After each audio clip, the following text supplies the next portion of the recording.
Hello and welcome. Uh, it is such a delight to welcome so many of you. We have over 100 participants already, and more and more people are trickling in. Um, so I will take this opportunity to talk to you a little bit about the company, about the play, and this new format on Zoom. My name is Basab Pradhan. I'm the co-artistic director of Bay Area Drama Company. And again, welcome to this play reading of Evil Eye by Madhuri Shekar. We have attendees from all around the world, from India, from Singapore, from across the country. In fact, the panelists, the people who are on the cast and the tech team, is not all located here as well. So this is truly a global play reading on Zoom, and we're delighted to be hosting that for you. So a little about the company. Bay Area Drama Company was founded in 2014.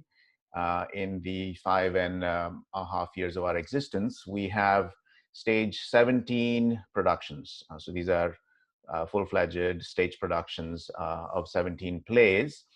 The kind of theater we do, we call it meaningful theater. So the themes underlying the plays we do are universal social justice themes. We are rooted in our South Asian roots, but the plays we do, they are at least half of them are set in the United States. We're based in the Bay Area, so obviously, and so 50% of our plays actually have multi-ethnic casts. And like all theater companies, the pandemic has been a difficult time for us. We had a show that actually we had to cancel 1 week before it was supposed to go on stage. So there was an entire cast and crew of about 30 people who were deeply disappointed. And after that, our June show has also been canceled. And for the foreseeable future, we will not be able to do theater on stage until we can actually have public gatherings in the numbers that can safely come and see theater. In the meanwhile, we are doing the best we can do, you know, get lemons, make lemonade. So uh, besides the stage productions, we also had a series called Low Res, from Low Resolution, which is a series of play readings, which is anchored by my friend Karthik Bhargav. And we would do these play readings about once a month. For the last year and a half or so, we've been doing them.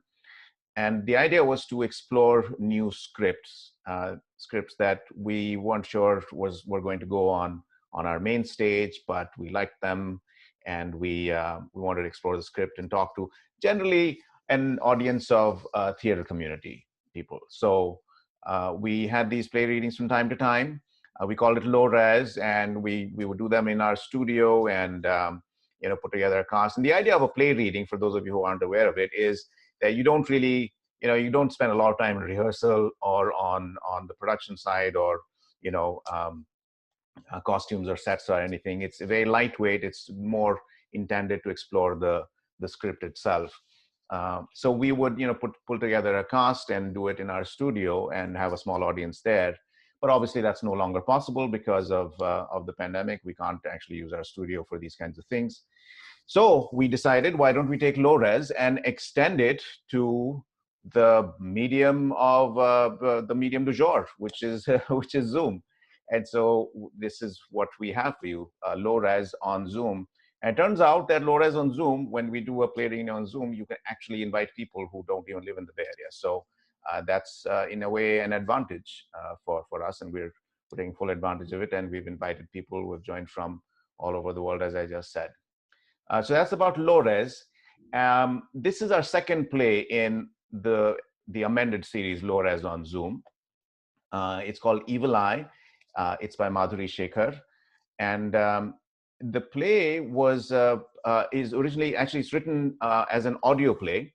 It won the audio award for 2020. If for those of you who to whom these things matter, after you watch this play, if you're interested, it is available on Audible, and actually it's free. So you can just go into Audible and enjoy the play. When we first heard about the play, I listened to it. I was very intrigued by the format and how it might play out on Zoom. Uh, the entire play is actually in the form of phone. The most of the play you will see has two actors on the screen who are just talking to each other on the phone, and that actually lent itself rather well to Zoom. So we have done this not just as a sort of a play reading itself. It's almost like a performance. There are no stage directions that anybody will read out, which is quite unusual for a play reading. Those of you know what that's like. And the narrative flows just smoothly, just based on the lines, as you will see. And so it was a very interesting project for us, and I'm glad you will be here to observe it, and hopefully you'll stay back and engage in a discussion about the play. So that's about Evil Eye. Um, the other thing I wanted to talk about was about how this would work in today's format. You know, this is new for everyone. Using a platform like Zoom for theater is quite new. What we'd like to do is to do the reading without really any participation from the audience. So the chat will be off. You won't be able to raise your hand or anything. And of course, you're all muted as you are right now. But after the show, after the reading is over, then we'll start taking questions from the audience. And if you can stay back and of course encourage the cast as well, we'd be very happy to hear from you. If you have any questions, you can raise your hand. There's going to be a hand raise button. Raise your hand using that. You can type in a question in the Q&A tab, or if you raise your hand and we unmute you, you can actually ask that question. So that's how we will do this. The last thing, but very important for us, is that, as I said, the pandemic has been difficult for us as a theater company. For all theater companies, it has been very difficult for live theater. We have a fairly heavy dependence on ticket sales for our shows, and because we have serious fixed costs like rent and so on, we are dependent on our audience and our well-wishers and our community to support us through this pandemic, so that we can keep doing the kind of work we do. It's not easy to be devoted to a mission of social justice theme-based theater, which we are, but we do well. We make ends meet, and we still, we take our mission very seriously and are still able to produce entertaining work that has social justice themes associated with it. But we need to come out at the other end of this pandemic intact, and for that, it will help if you would consider a donation, however small. And the link is there. It's going to be there after you leave the meeting. It's bayareadrama.company is our website, so please go there, and if you feel inclined, if you could make a small donation. With that, I will now hand this over to the cast for the next hour and 45 minutes. Enjoy the reading.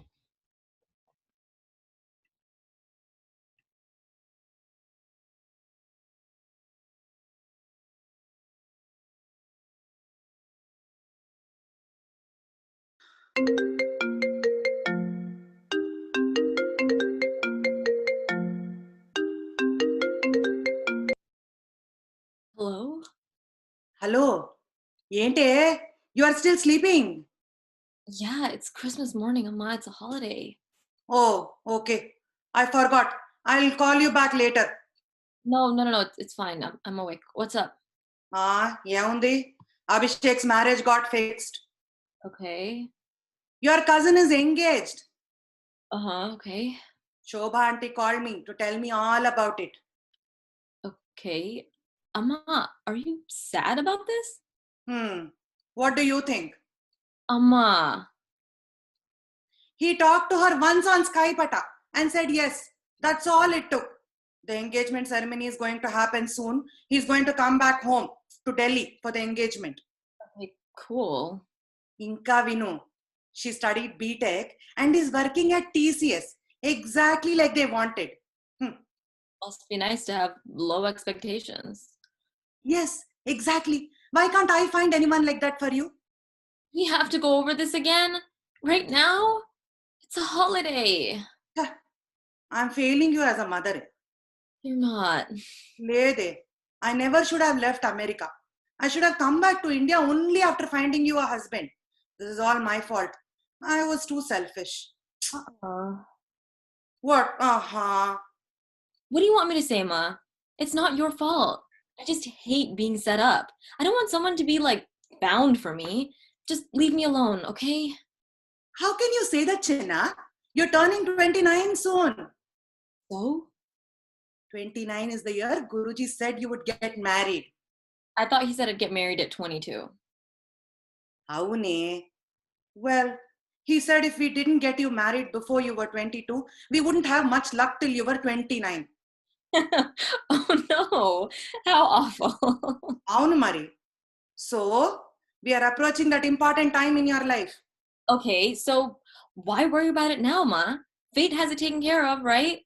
Doesn't mean we just leave it to fate, Ra. We have to try, no? We have to work at it, kada? You're not even close. Not even close to getting married. Yeah, okay, well, I don't like Indian men, okay? Sorry to be racist or whatever. Hey, Pilla, be serious. I am serious.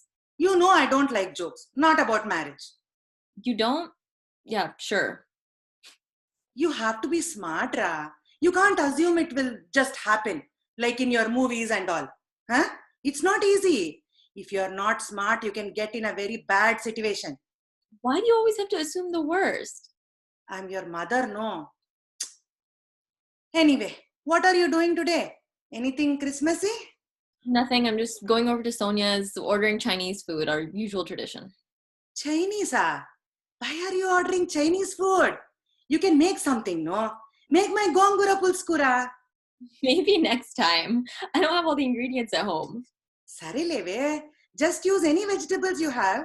Add a dash of chili powder. I don't even think I have chili powder at home. Huh? What kind of Indian woman doesn't have chili powder at home? A bad one, obviously. You don't say things like that, Nana. I'm sure I'm sorry. I'm hurting you, kada?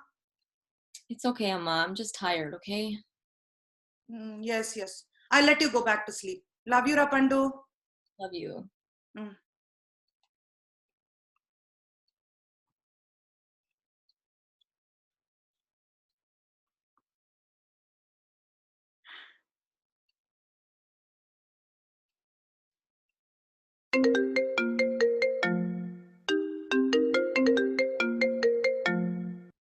Hi, Ma. Pallavi? Pallavi, You want me to meet another boy, don't you? how did you know? I know exactly what you're thinking about from the moment you say my name. Now, how can you know all that, Ra? The gift. It's the daughter gift. Okay. Sarileve, yes, we have another match for you. Please don't sigh like that. I haven't told you anything yet. Okay. Vinu, they messaged us first after reading your profile. We didn't even have to reach out to them, Telsa. Usually, we only have to message them first. Okay. They have absolutely no issues at all with the fact that you are a writer. Wow, great. Pallavi, do not use that American voice on me. I don't like it. Are you there? Yeah, I'm here. Okay, so listen now. I had a lovely chat with his mother and his father. Then Nana spoke to his father too. It was all very nice. They live here only, in Delhi. We might go and see them in person. Please don't do that. Okay, fine. We'll go see them in person after you have met the boy. Sarina, check the website. Do you need the password again? No, I have the password. All the messages are there and his profile. He's an engineer in San Diego. How am I supposed to meet him if he's in San Diego? Yeah, he's driving up from San Diego this Saturday. He's heading to San Francisco for the weekend. He'll stop in Los Angeles on the way. Perfect time, no, to get a cup of coffee. Arranged all this already? Avunu Mari, we have to move fast, kada? Didn't you think about whether I might have plans on Saturday? Oh, do you? No, but that's not the point, Amma. I have to look at my calendar, okay? What date is Saturday? Uh, it is 14th. Amma! What? That's Valentine's Day! Oh my god, you set me up on an arranged date on Valentine's Day? There's no way I'm going. Pallavi, please. His mother spoke very nicely. Most mothers are terrible. Huh? This one was very nice. He looks quite handsome also, no? Idigo, we have already consulted Guruji and he has given his approval. Huh? It's a good match, ante. He's your personal astrologer. Of course he says what you want to hear. I don't care. I am doing all this for you only. Nana will send you his email and phone number, biodata and everything. Please meet him on Saturday. What is the big deal, Ra? These boys also pay for your coffee, no?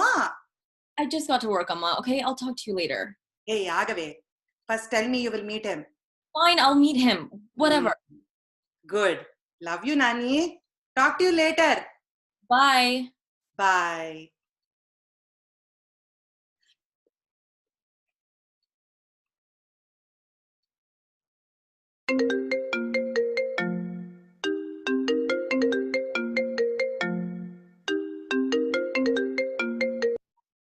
Hi, Ma. Everything okay? Huh, how did it go? Wow, Amma, it's like 5 a.m. for you. Avne, I couldn't sleep. I woke up early only to talk to you. Also, his mother called me already. What? See, he is like that. He calls his mother immediately with any news. No, you never call me. I call you like every day. Sarele, how did it go? I want to hear it from your perspective. From my perspective? Adene, what did you think of him? Well, he was late. Later. Yeah, by 3 hours. What? Yeah, apparently traffic was really bad from San Diego to LA. I take 3 hours. Yeah, I kept waiting at the coffee shop. I mean, luckily I had my laptop with me and I was working, but seriously, Ma, 3 hours. Okay, but he still got there, no? Yeah, and then I had to leave for a museum thing with Kelly, so we only talked for like 10 minutes. Newty, you left. You can meet that Kelly anytime, no? Huh? No, he was late by 3 hours. You can't expect me to just cancel my whole life for this dude I didn't even want to meet in the first place. It doesn't matter if you didn't want to meet him. What? Chudu, Nana and I wanted you to meet him. You have to listen to us, no, when it is important. Huh? When your commander says drop to the ground, you drop to the ground. Amma. What? That story you keep referring to happened in wartime, okay? When Tataya told his troops to drop to the ground and save them from Pakistani bullets or whatever, that was during a war, okay? Your father was a commander in the army. You're not. You're my mother, and I don't have to blindly obey you. I am not asking you to blindly obey me. I'm asking you to trust me. He was 3 hours late, and I had no reason to stay any longer, okay? I knew all I needed to know about him from those first 10 minutes. He's an Indian engineer who hikes on the weekends and likes listening to music. So unique. Hey, don't use that tone. Clearly, he didn't like me either, or you wouldn't be calling me in a panic. No, he liked you. But His mother said that you're too career-oriented. really? Of course she did. It's the evil eye. Mom, don't. It's been on you since you were a baby. Since you were inside me. A person cast the evil eye on you. There's no such thing. There is. There are things you don't know of, you don't understand. You have the evil eye on you. I have tried everything I can to get rid of it, Ra. Visited every single priest and astrologer of repute. This is all my failing. Okay, let's just say there is such a thing, okay? Let's say someone put the evil eye on me. Huh? Oma, I'm just repeating what you said. Sorry, tell me. And the worst they can do is keep me from having an arranged marriage? I mean, that's weak. I'd be far more concerned if it affected something that, like, mattered. Like my friendships, or my writing, or you or Nana. You are pretending.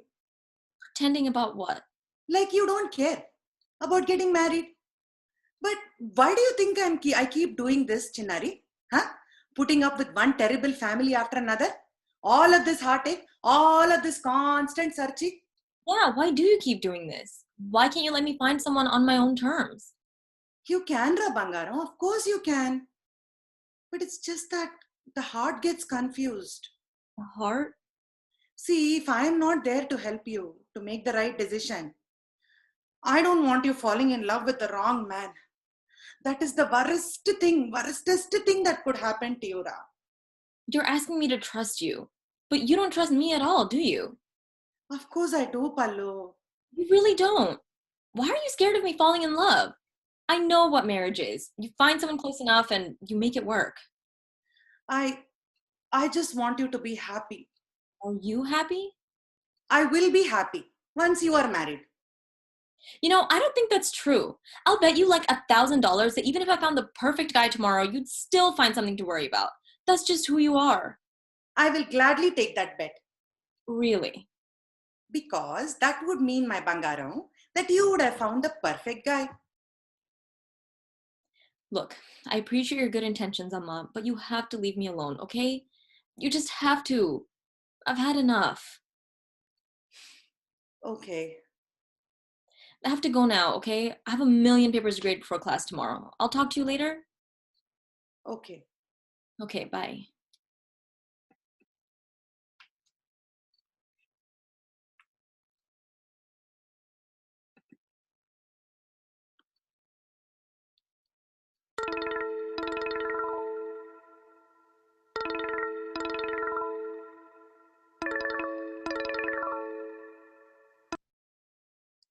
Hello. Hi, Mom. Hi, Chitte. How are you, my Bangaram? I'm good. I'm great. Where are you? I'm on campus walking to my office. Isn't it your spring break? No, not till next week. Oh. What did you eat for breakfast? Uh, an egg and some, I don't know, coffee. Please eat, Ratalli. You're much too thin. I'm not. It's all in your head. Yeuti head ni moham. I can see all the hollows of your neck on Facebook. I'm fine, Amma. Really. Anyway, how are you? Emone, you sound different. I do? You've been sounding different. Okay. Bangaram, Amma, what is it? Donga, why don't you tell me? What? Tell me. I'm not just allowed to be happy for a change? It's like you said no that time. I can tell what's going on from the tone of your voice. I also have the mother's gift. You're happy in a different way. Are you ready to tell me about your boyfriend? Oh my God, Mom! I am wrong. He's not my boyfriend. He, aha, dorkipayav. Look, we haven't had the talk. What talk? Well, first you have to like see each other for a while, casually, you know? I mean, calling someone your boyfriend or girlfriend, that's like a step. What does casual mean? Hey, Ammai, you are being safe, no? Ooh, Amma, this conversation is like several years too late. What? Nothing. Okay, I'm seeing someone, but I wasn't going to tell you until it was necessary. Uh-huh. And when would that be? When I was sure I was serious about him. Okay. Amma, Ah, I like him a lot. good. Well, What? Vivaral Cheppave, tell me about him. Okay, but don't get too excited, okay? You have to promise not to get too excited. Okay, I won't get excited. Just tell me. Well, he's Telugu, like us. Oh, he's an Indian boy. He's Telugu. I told you not to get excited. Okay, I'm not, Chappu. I know, it's so ironic that after all your efforts, I end up seeing. Anyway, his name is Sandeep Reddy. He's a Reddy. Which branch of the Reddys? Hyderabad or Vizag? Mom, how the hell would I know that? Ask him, Ra. These things are important. He's a grad student here in the business school, and he's an entrepreneur, something in tech proprietary software, I think. He's successful already. Auna. How much does he make? Ma, we don't ask questions like that. Fine, you don't have to. I can ask him. No, Amma. Okay. Tell me more. How old is he? He's 28, a few months younger than me, actually. One of those startup proteges. He had his first company before high school. Oh, very nice. What do his parents do, Ra? They're business people too on the East Coast. I think they run a string of motels. Can I talk to them sometime? Oh, Amma, God, I'm not even sure if we're technically dating yet, okay? You cannot talk to his mother. Fine. How did you meet him? You know what's funny? Remember that coffee meeting I had with that San Diego guy like a month ago? Oh, yes, that fellow. Yeah, and he was 3 hours late, right? Sandeep happened to be studying in that coffee shop that day. Oh. Yeah, and while I was waiting, Sandeep and I started talking. He just kind of noticed me and struck up a conversation. He stuck around in that coffee shop for hours that day just to keep me company. I kept wishing Sandeep was the guy I was supposed to meet. Bangaram. I thought you said you were working in the coffee shop with your laptop. Hmm? On and off. Okay. At least ask him if you're boyfriend, girlfriend, no? It's been a mantra. More than enough time to make up your mind, kada. You have to find out from him whether he's serious or not. Don't make excuses. I don't want you wasting your time. I'll talk to you later, Amma. Hey, Agu, talk to him first. Bye. Bye.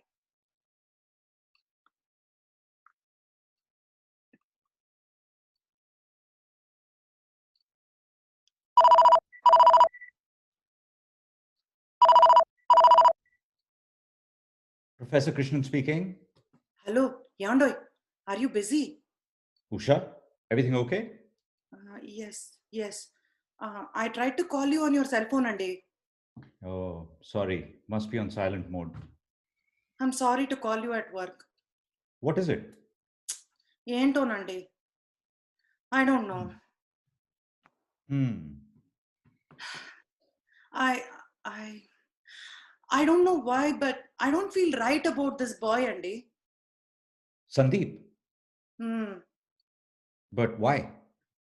He seems. What do you think? He seems too good to be true, Kada. That's all. What? It's a real question. My God, Usha. This is the limit. Now you're having your feelings because things are too good. Because there is no problem, you have to create a problem. Maybe. Bengaga undandi. I couldn't sleep last night. No, I'm sorry. I didn't notice. He just seems. Look, Pallavi goes and asks him if they're boyfriend, girlfriend. Huh? And he not only says yes, he says, yes, you are the one. I want to marry you. I intend to marry you. Just like that. No hesitation. You want him to hesitate. Mari, that's what men are like. They don't immediately just say, yes, I will commit to you all the way, Annie. It sounds like this boy really likes her. Just accept our good fortune for once, no?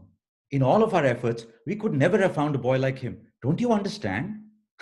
We landed Gokul Reddy's eldest son. How the hell did that happen? That family owns half the motels in America. Pallavi was being so coy with us. They have so much money, we can't even imagine. They socialize with billionaires, fly everywhere on private jets. You know, I was Googling them. The Reddys were trying to set up a match with Vijay Mallya's granddaughter, but that fell through. Instead, this boy picks Pallavi. Think about it. She will never want for anything in her life. We couldn't have given that to her. She went and found it herself. We should be happy, should be thrilled. Yento Nandi, something is off. Hmm. How many years have we been looking for boys for Pallavi? Chappand. Almost what? Almost 10 years now? Huh? She has never liked a single Indian boy before this. Obviously, Sandeep is special. And let me be frank, our Matikoste, Indian boys have never liked her. That has been our problem, no? All these years. So how is it happening right now? So fast? So easily? I don't. I can't believe it, Andy. Do you have any genuine objections rooted in fact, in evidence? No. Then please relax. I don't know how to relax, Andy. Andukani, I asked her not to move in with him before they got married. She put up a big fuss, but she agreed finally. So at least there is that. Look, slow down a little, no? First of all, we have to talk to the parents. We haven't even talked to Sandeep yet. God only knows if this match will actually work out. We have to pray that it will work out. Make Telsa, there is a part of me that doesn't want it to work out. Usha, stop this, please. You cannot express any of this to Pallavi. She listens to you. Your opinion is everything to her. She doesn't even care about my opinions. She will laugh in my face easily, but she listens to you. Please do not allow your anxiety to get into her head, okay? Please. This is her future. I have to go, Usha. I have a faculty meeting. Sare, alage. Okay. Okay, Andy, you're right. Of course, I won't say anything. Good. Get some rest, okay? I'll see you tonight. Bye. Goodbye, dear.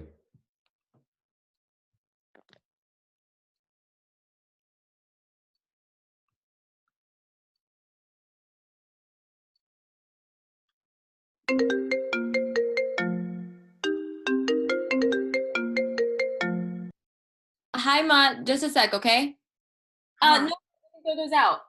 Yeah, they're just some old drafts. Yours are here. Hey, guys, we've got some boxes for you. Yeah, just right through there to the bedroom. Amma, can I call you back? Sure. Okay, great. Bye. Bye.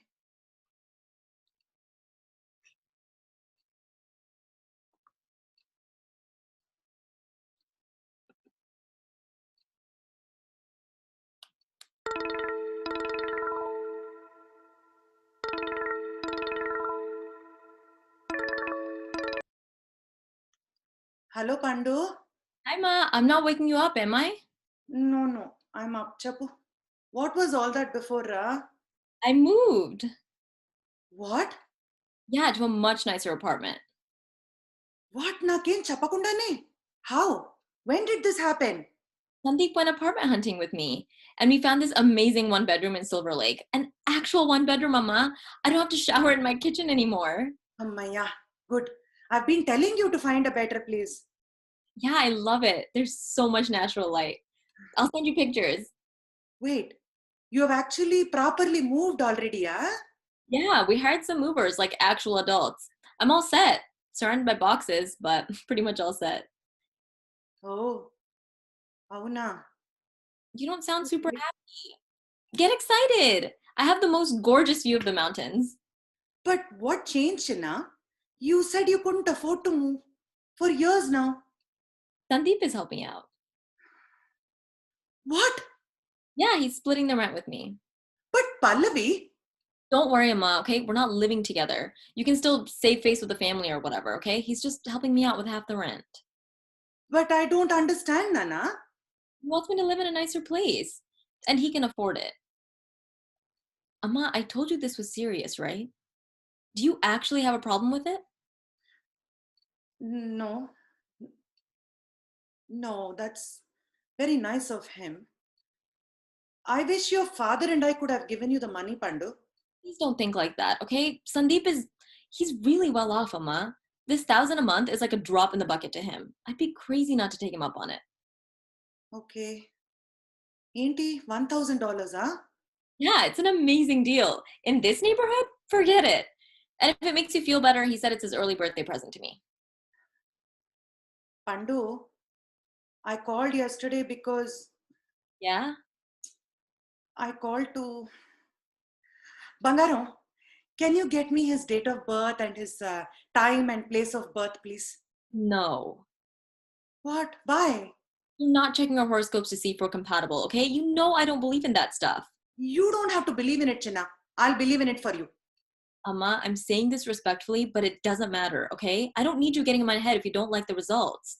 I won't tell you the results. This is just for me. Okay? Please, Ra. I won't tell you what the astrologer says if you don't want to know. I promise, Ra. Please do this for me, Pando. You know exactly why I'm asking. It's embarrassing. What century are we living in? He'll understand, no? The whims of a poor Indian mother. He seems very understanding, Ra. He is, though. I mean, that's actually the word for it. He just understands. He understands everything. Please send his info, okay? Just ask him. Send me the date and time and place he was born. That's all. Okay, fine. And check your email. I'm sending you pictures of my new apartment. Okay.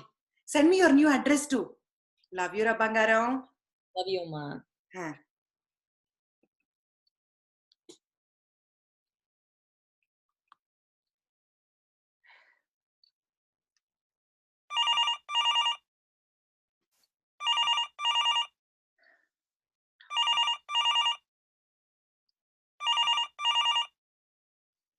Hello? Hello? Namaste, Guruji. This is Usha speaking. Usha madam. Yes. You came by earlier today, no? My wife told me. I was out, madam. Sorry. It's okay, Guruji. I am just in a bit of a hurry. Of course. When it comes to matters like this, we can't afford to lose a single minute. Yes. So, have you had a chance to look at their horoscopes yet? Huh? Guruji, can you please look at them now while I have you on the phone? Okay, madam. You sent them over? Yes, Guruji, they're in your email. I sent all the information. I even had that star charts prepared already. Oh, okay. Very good. That will speed up the process. Give me a minute. Checking my email. Please. How are you, madam? I'm fine, Guruji. You sound very tired. I think we may have finally found a match for Pallavi. Oh, excellent, madam. Excellent. I told you, no. This is her year. It will happen when she's 29. Actually, Pallavi is the one who found the match, Guruji. That is why you're worried, eh? She found a foreign boy. Foreigners are difficult, madam. No, Guruji. He's Indian. Telugu. Reddy. Oh, then already we are off to a very good start. Yes, madam. I see the charts.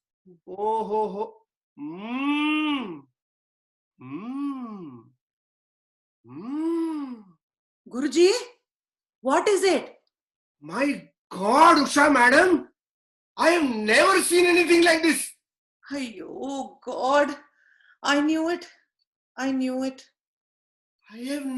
never seen such perfect compatibility between two souls. What? There is a 10 on 10 match, madam. You know how that never happens. Very good match in all aspects of life. Longevity, health, children, wealth. Every single category. The stars are rotating around each other in perfect balance. Oh, good, Guruji. So relieved. Can you tell me more about him? About Sandeep? Everything seems to be proper. He's born under the Bharani star. Very auspicious. A man born under Bharani will rule as a king. So he's a powerful man. Yes, very powerful. Very rich. All good. I recommend having the wedding as soon as possible. Yes. But what about his character, Guruji? Character? For that we have to look at his yoga, madam. His house. And this man is born under, let's see, Gajakeshri yoga. Quite excellent. Very good. Madam, are you there? The Gajakesari yoga? It sounded very familiar to me. I knew someone also who... It indicates perseverance, madam. It means he will get whatever he wants. What a good match, madam. What a good match. May I offer my congratulations? Do you want my consultation for the wedding date also? Madam? Thank you, Guruji. This is very helpful. You are confident Pallavi will be safe? Safe?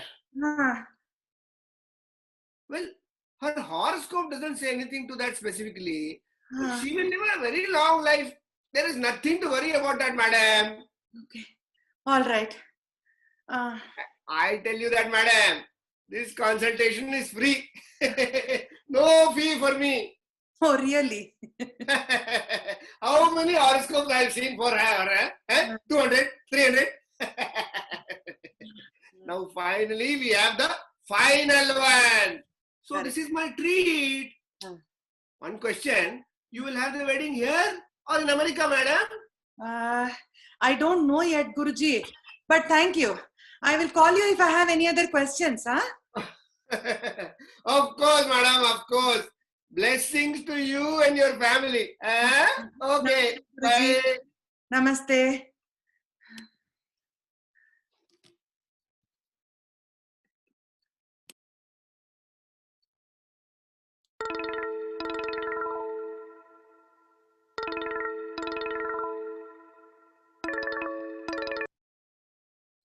Hello.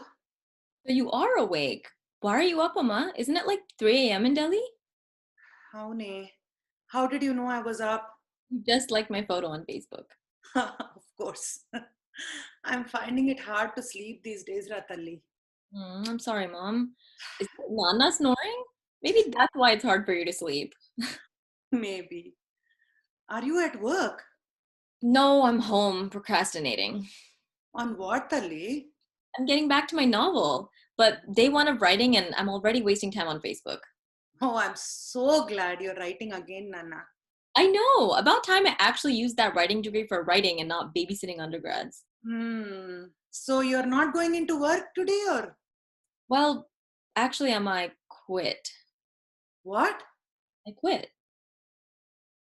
Why? It was sucking up all my time and energy. I've been an adjunct for 3 years now, making the absolute minimum to live and just barely paying off my student loans. It's exhausting and pointless. Yeah? Do you have another job in hand?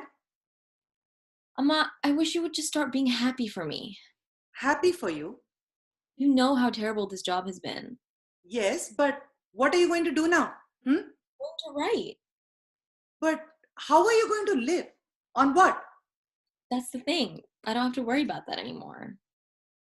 You and Sandeep are not even married yet.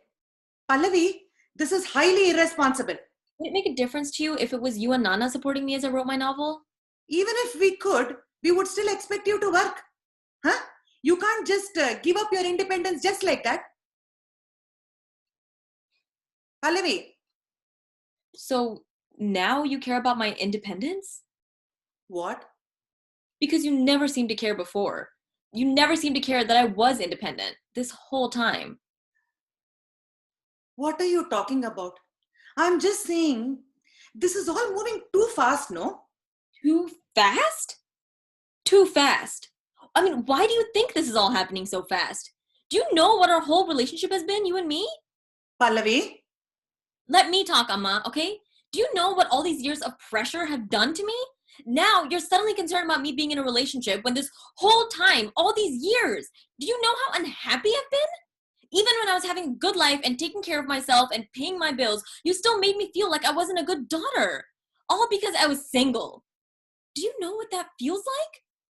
And now I'm finally with someone I'm serious about and you're still not happy. I'm somehow still not doing it right. Do you know how big of a failure you make me feel every single day?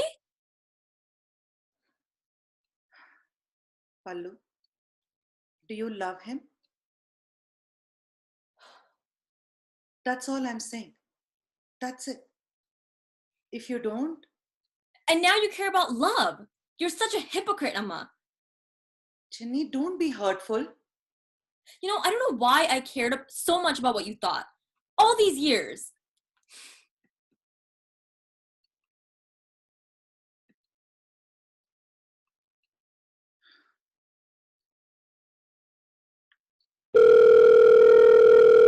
Hi, you've reached Pallavi Krishnan. I can't take your call right now, but please text me.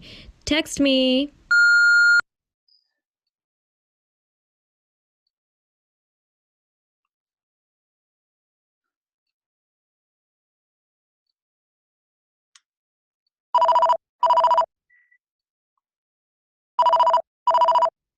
Professor Krishnan speaking. Yandi, I need to talk to you. It's urgent. What is it? You couldn't just leave me another 10-minute voicemail? It was not 10 minutes. It was 10 minutes. You stopped until it stopped recording. You defeated the voicemail. Are you going to listen to me or not? Huh? I just heard back from the private investigators. Before you say anything, listen to this. Who said I was going to say something? Just because you spent a huge portion of Pallavi's wedding fund on some wild goose chase, hiring American investigators, like this is some international terrorist case. That's what I was saying before you say anything, Annie. But then you go ahead and say whatever it is you want to say. Now, are you done? What is it, Usha? Yonde, they emailed me back a folder full of documents and records and information. So much information, Andy. Do we need all this information? We spoke to his parents already. Is there any information in there that his parents don't already know? Yeah, we should also know, Kadandi. Don't you want to know what kind of person your daughter wants to marry? Fine. What is this great discovery? Okay, Vinandi. He spent his childhood in boarding school. His parents put him in one when he was only 13, a very elite school. The investigators found one juvenile court case, but all the records are sealed. Something happened when he was 13. Something happened. He dropped out of his first college under mysterious circumstances and then enrolled in another.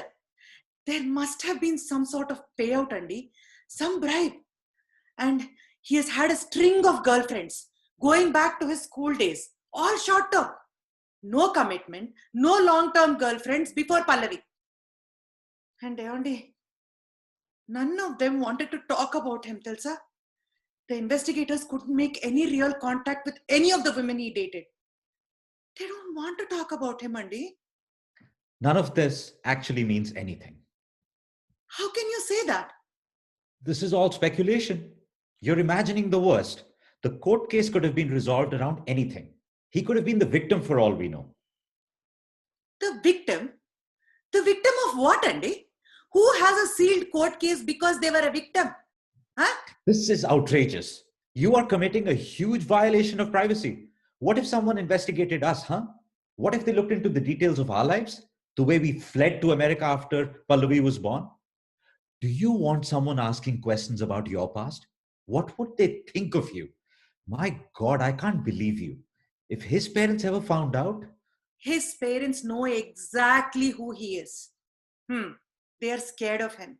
They just won't admit it. oh, really? They sent him to boarding school, no?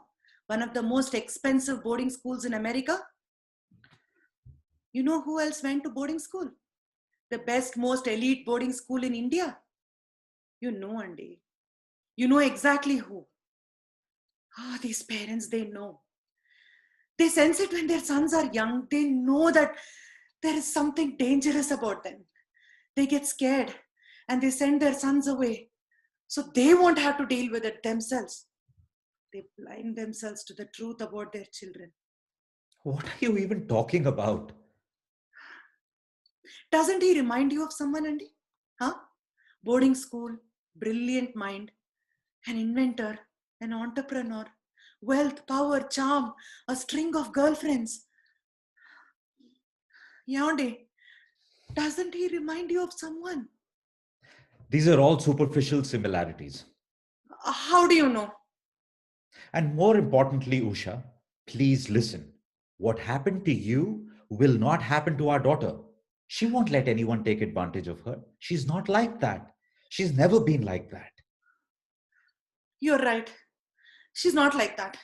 So why is all this happening, Andy? So Huh? please, drop this. Just drop it. Understand? I have to go. I'll be home around 8. Why are you coming home so late these days? Because I spend all my time at work talking to you. Goodbye.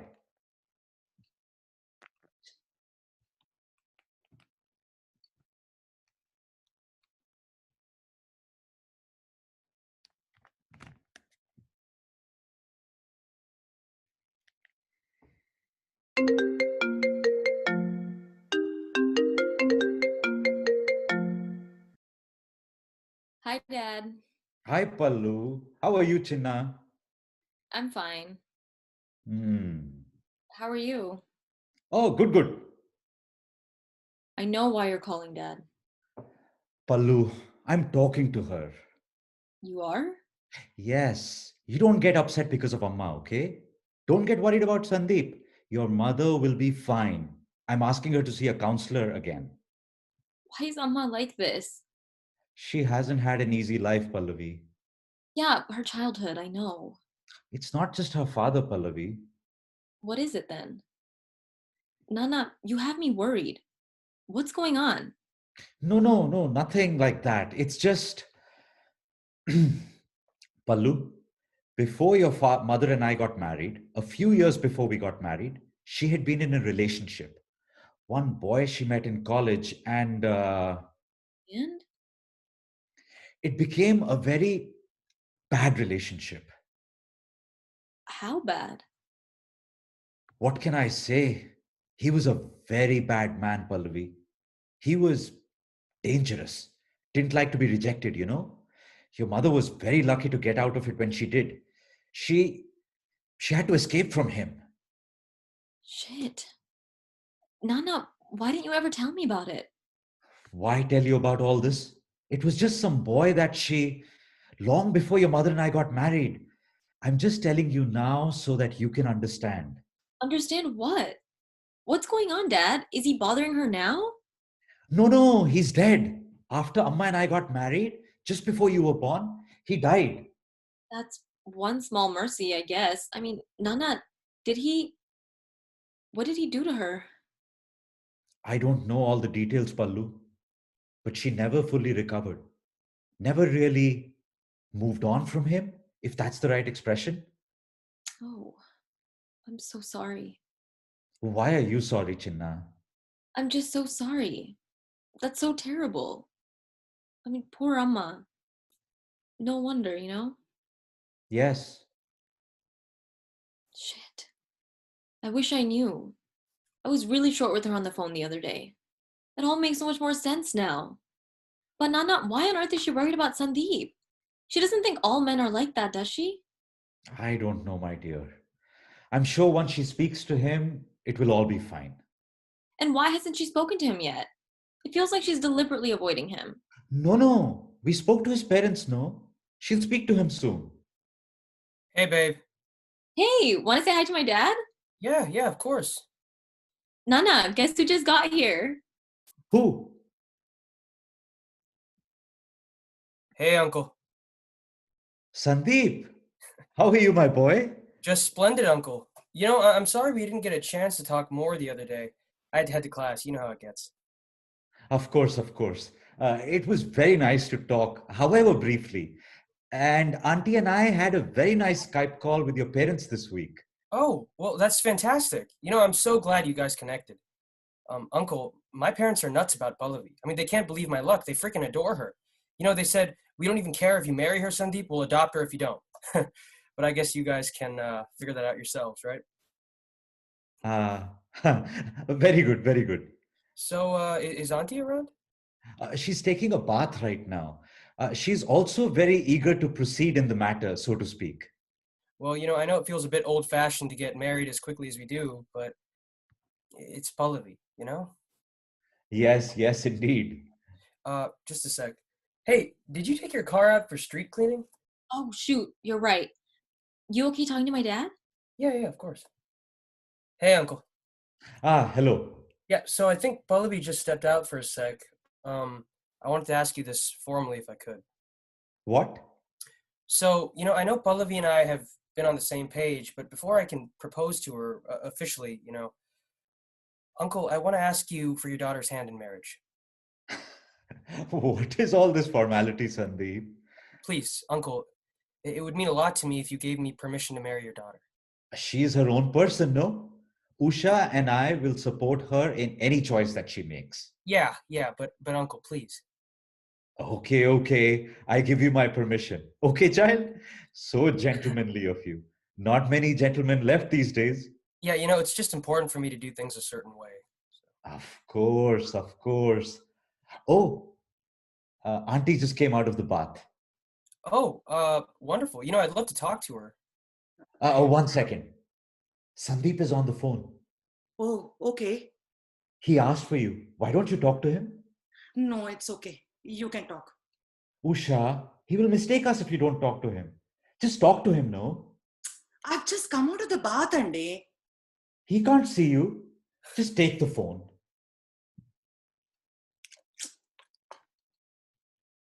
Hello, Sandeep? Sandeep? Yeah, hello. Hi, Auntie. How are you? I'm fine. How are you? Just splendid. It's good to hear your voice. Um, oh, Yeah, you know, Pallavi talks about you all the time. oh. Well, yes, well, she talks about you too. Obviously. Good things, I hope. Only good things. Well, that's wonderful. Uh, I'm sorry, I'm a little busy right now. Oh, yeah, of course. You know, I'm just glad we got a chance to connect. I Uh, have been looking forward to this for a long time. Looking forward to what? Talking to you. Oh, also for Pallavi. Thank you for helping Pallavi all this time with her apartment, with her writing. It is extremely generous of you. Oh, I mean, please, think nothing of it, Auntie. I mean, after all, everything I do is for her own good. Auntie? Hello, Auntie? Uh, yes. Well, it was nice talking to you. Goodbye. Shall I give the phone to Uncle? Oh, no. You know, it was you I wanted to speak to anyways, and I'm glad we got a chance. Okay. Goodbye.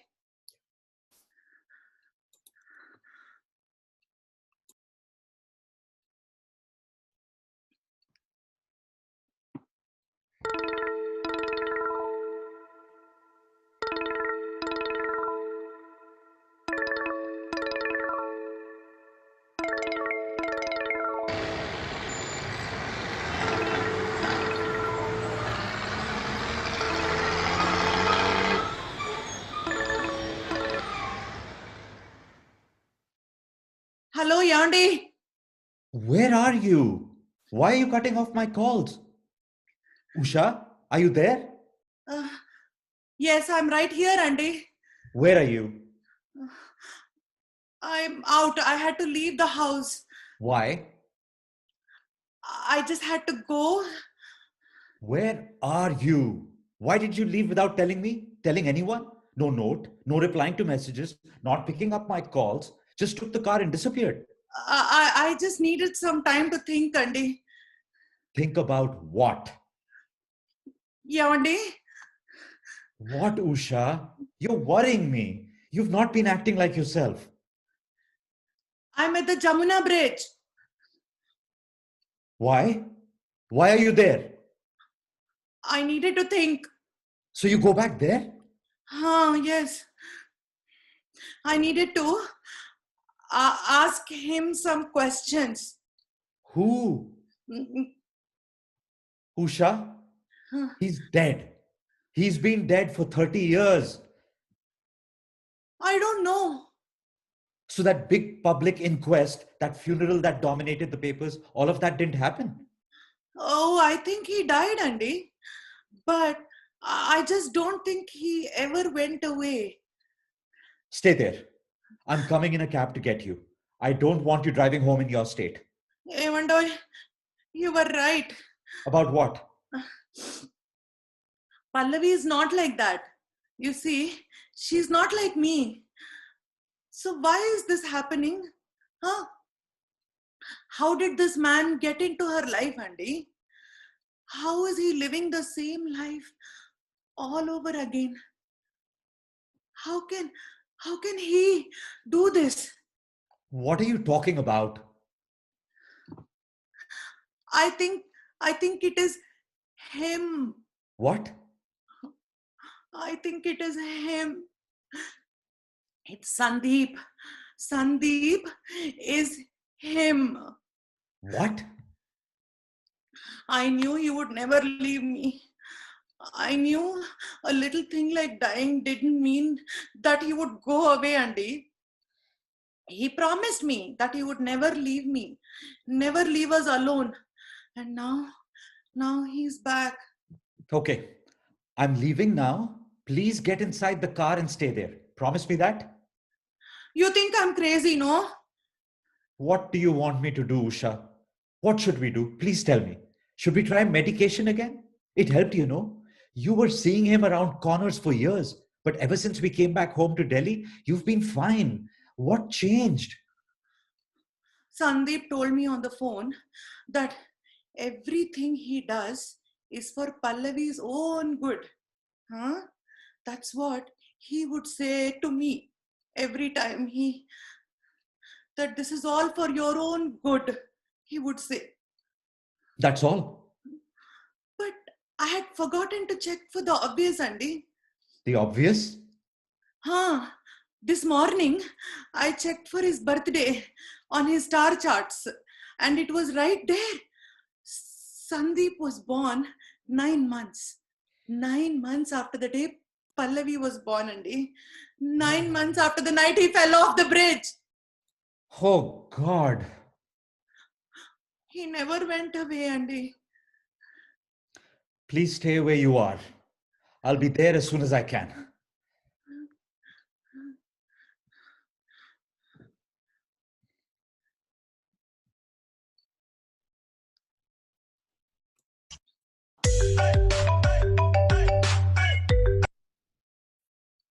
Hey. Hey, did you get my text? Yeah, of course you can stay over. I mean, why even ask? I know. I mean, how did we get married before even moving together?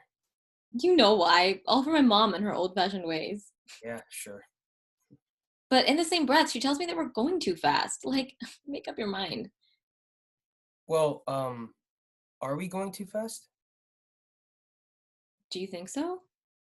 I guess I'm not so sure now. I mean, if your mom is concerned. But do you think so? I don't. I'm sorry. What for? She just gets in my head. She asked me if I loved you. And what'd you say? But she had no right to ask, basically. I mean, after years of telling me that love doesn't matter.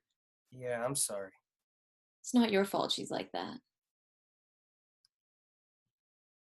Sandeep? Yeah? I know we said we wouldn't do this, but do you love me?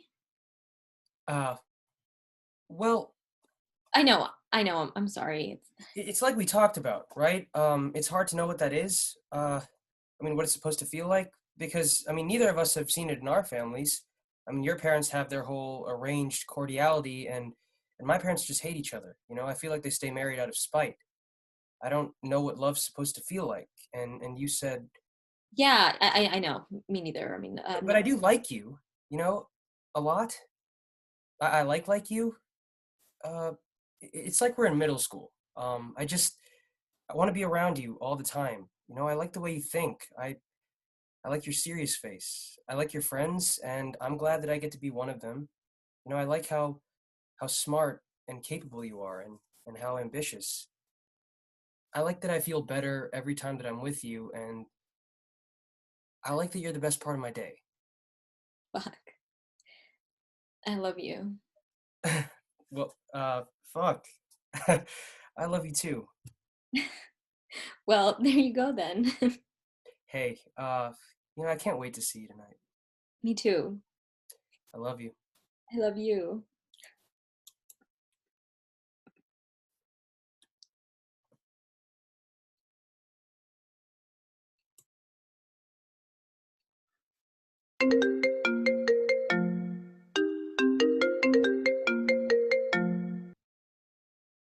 Hi, Ma. Sorry I missed your call earlier.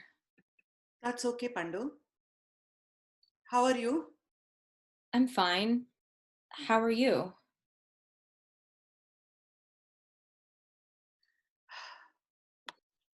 Amma, are you there? Hello? Yes, I'm here. You're okay, Bangaram? Are you? You know you can tell me anything, right? Yeah. And you know that goes for you too, right? What? Nana told me about the boyfriend you had before you got married. What did Nana say? Not much. He was vague. You were in an abusive relationship, weren't you, Ma? He hurt you. Yes. Um, Amma, you don't know how much this breaks my heart. See, this is why we didn't want to tell you, Ra. Why burden you with all this? Huh? Me? I don't know, I thought I knew you. You still know me, Pallu. Nothing has changed, no? Mom, this changes everything. What? How? Your obsession with finding the perfect husband for me. The fact that you had to do it, that you needed control over it. It's because you don't want me to go through the same thing you did. Well, yes, of course. But you can't control that, Amma. It's all so clear. I found Sandeep on my own, and since he wasn't your first choice, since you weren't the one in control, now you're terrified. But for no reason. Amma, you literally have no reason to be scared. Sandeep has never been anything but kind to me. He's good to you. That's what he said to me. Everything he does is for your own good, he said. And this is supposed to be such a happy period in my life. I thought this was what you wanted. This is what you wanted for me, right? This whole time? Why can't you just be happy for me? Amma, please. Stop acting so distant, please. I don't want to lose you. Lose me? Yeah. So if I don't approve of Sandeep, you'll choose him over me? Oh my God, Amma. Why are you talking like this? Why are you making this all so fucking painful for no fucking reason? I want you to leave him, Pallu. What? In fact, I insist. I order you, as your mother, if you have any respect for me at all, any love for me. Amma, stop this, okay? Stop this. I know you're going through something, but this isn't fair. You can't just take it out on me when I've done nothing, when Sandeep has done nothing. I hired a private investigator. What? Did you know that there is a sealed court case involving Sandeep when he was only 13 years old? Huh? God, Amma, this is not right. This is so not right. You can't do things like this. Why does he have a sealed court case? What is he hiding? What has he done in his past? Do you know? Oh my God. He's not hiding anything. At least not from me, okay? He got caught and charged with property damage when he was 13. He spray painted a neighbor's wall as a prank, and his parents had the influence to get the case sealed so it didn't affect his future. He told me all of this on our second date. Are you happy? Why was he forced out of his first college? He wasn't forced out. He dropped out to start a new business. And also, he has had a string of girlfriends, none of whom are Indian, by the way. Do you know how many men I've slept with? Why are you talking to me like this? Because you sound like a crazy person. I see. What if his family hired a PI to look into my background, into us? Imagine how humiliating that would be. Yes, your father also said that. If Sandeep ever found out, if his parents ever, oh my God, I can't even begin to think about that. Are you satisfied now at least? Got any other burning questions you need answered? What do your friends think about him? Huh? What do Kelly and Sonia think? They love him. Really? Yeah, he's great with my friends. What do they think about him paying your rent? You haven't told them, no? They don't need to know. They don't need to know that I'm taking up the help right now. I shouldn't have told you to begin with. Sandeep warned me that people wouldn't understand. Sandeep is asking you to keep things from me now. Twisting my words. I am asking you to just obey me. Listen to me. I'm your mother. I know what is right for you. Just obey me blindly, like you said. Like I'm telling you to. Drop to the ground. You need help, Amma. I'm trying to save your life, Pallavi. What? Amma. Amma, you can't just say that and stop talking. You know the scar on my forehead, above my eyebrow? Yeah. That man gave it to me. That man I met when I was young. I thought you said you got that in a car accident before I was born. Yes. He slammed my head into the hood of his car. Oh my God, Amma. When it happened, I was 8 months pregnant with you. What? I thought I was rid of him. Nana and I had been married for 2 years. I thought it was over. But he found out that I had moved on and he started calling, following me. Did you tell someone? Well, yes, your father knew a little bit. But what were we to do? Huh? So I kept going to work. I felt safe at work. It was a women's college. No, they didn't let men inside, so I would work late. But I had to leave work eventually. And when I left, he would follow me. I would spot his car, what looked like his car, everywhere I went. One morning when I woke up, I had a feeling that I was going to die that day, which meant you would die too. It was a strong feeling, Tali. Amma. After I left work, I started walking, taking detours, shortcuts, diversions. I was trying to throw him off. But his car followed me onto the Jamuna bridge. It was old and abandoned back in those days. No one was there. He stopped the car and demanded that I get in. I tried to run. He caught my arm. We struggled. I started shouting for help. But no one was around. He slammed my head into his car. He pulled out a knife. At that moment, I knew that he was going to kill me. But more than that, he was going to kill you, Rapandu. I don't know how I did it. But I overpowered him and pushed him off, straight off that bridge. The water was so filthy and he didn't know how to swim.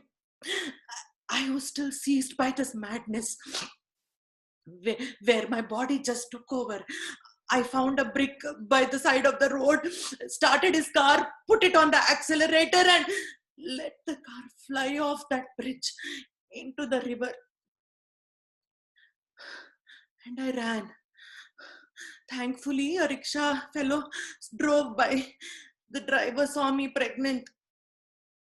He didn't ask questions. I didn't even realize my water had broken. He took me to the nearest hospital. They called your father. It was a miracle. You were a miracle, baby. You were born early, but healthy.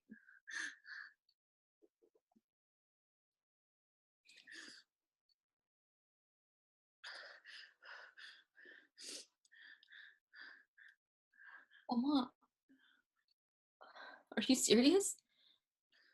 You're not making this up? Why would I make this up, Ra? Huh? You killed someone? Yes. I was born a month early. I know that. Uh, You told me that. yes. And they never found out? The police? They never even thought of me. He had many enemies, no. He was in debt. And on the night that he died, I was in the hospital giving birth to you. And Nana? Nana knows everything. I can't. I need to process. I can't.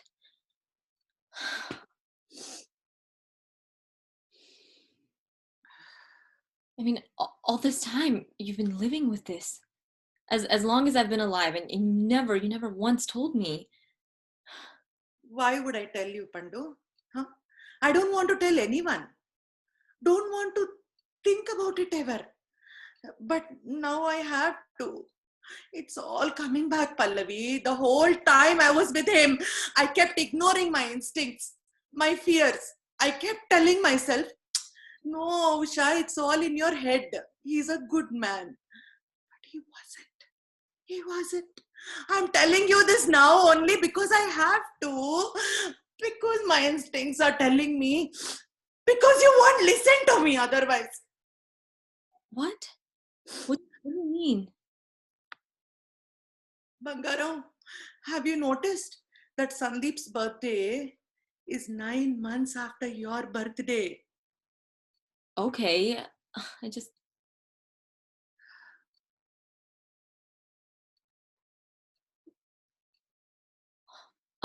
Amma. Amma. What?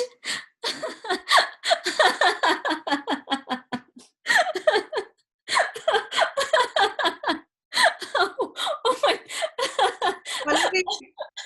Pallavi, why are you laughing? Because my brain is breaking. Like I can't even. Oh my god, this is so terrible. Amma, no, no. Do you understand what I'm saying? Pallavi, Sandeep told me on the phone that everything he does is for your own good, Data. That is exactly what that man would say to me after he hurt me. He would say it while he was hurting me, Pallu. Please listen, Ra. Amma, I don't know what to say. Have you seen a doctor? There is nothing wrong with me. Mom, I hate being so far away from you, okay? I hate that I'm not with you right now. Please. I'm begging you, please see a doctor. Just get a full checkup, okay? I don't even want to say the word, but what if this is something looking like Alzheimer's or something? What? I don't want to lose you. You sound like you really believe what you're saying, Amma. You don't sound like my mother. Pallavi, Please do this for me. Please. I will do whatever the hell you want as long as you leave that Sandeep right now. Because before it is too late, Ra, come here. Come to Delhi. Spend some time here. As much as you want. Huh?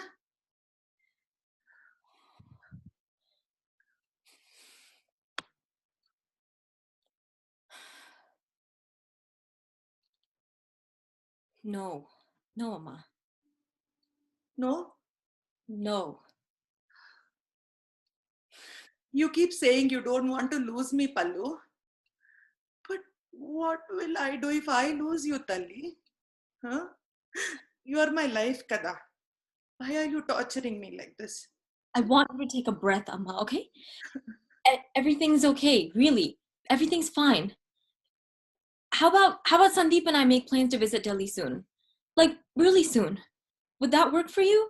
And then you can meet him in person, and Nana can meet him in person, and you'll see that all of this is just in your head, okay? Don't you bring him anywhere close to me! Advaita!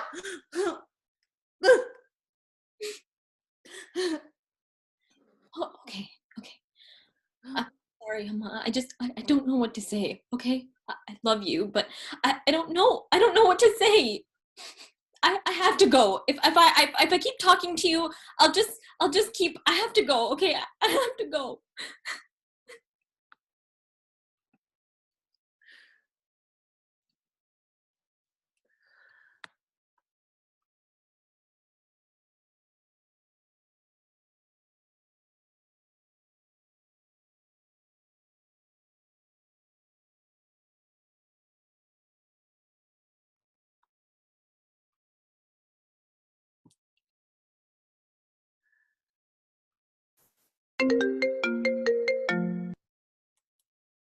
Hello?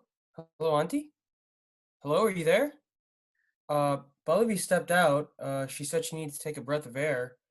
Um, you know, sounds like you guys are talking about something important now.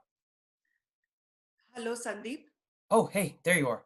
So, I overheard Pallavi talking about coming to India, which I think is a splendid idea. What do you think? I mean, what's Delhi like right now? Did you know I've never been? I mean, it's crazy, and yet I feel like I know it instinctively. It feels like it's in my blood, in like my blood or something.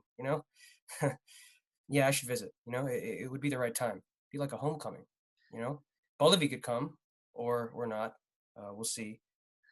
But, you know, you're not saying anything, Auntie. Is everything okay? You still there?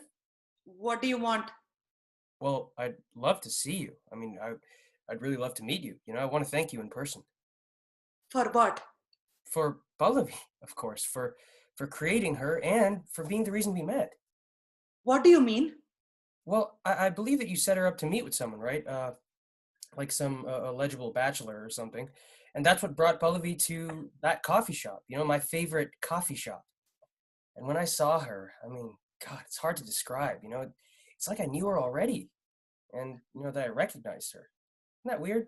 You know, if people told you that she looks like just like you, I'm sure people tell you that all the time, just like you. It's uncanny. Oh yeah, she's shown me pictures of you. I bet that sounded kind of weird. I also think we should meet. I'm looking forward to seeing you again. Again? I'm sorry, have we met before? You know, I was only 19 when you and Uncle moved back to India, which I've actually wondered about. I mean, why would you move back at all? I mean, you were living the American dream. I heard you even got naturalized, didn't you? I decided to stop running. Delhi is my home. But it's not Pallavi's home, is it? God, you know, that must be so hard, you know, being so far away from her, not knowing what she's going through, what she's doing when you're thinking of her. I mean, what's happening to her at any given moment. Please don't hurt her. She has done nothing to you. I'll give you anything. You can take anything you want. Please leave her alone. You know, I am so shocked that you would say such a thing. I mean, what intentions do you think I have with your daughter, huh? I mean, I promise you, I'm going to take care of Pallavi. That's all I want to do. Till death do us part, as the saying goes. Give the phone to her. You know, I'm sure she'll call you back when she feels like it. It's nice talking to you, Usha.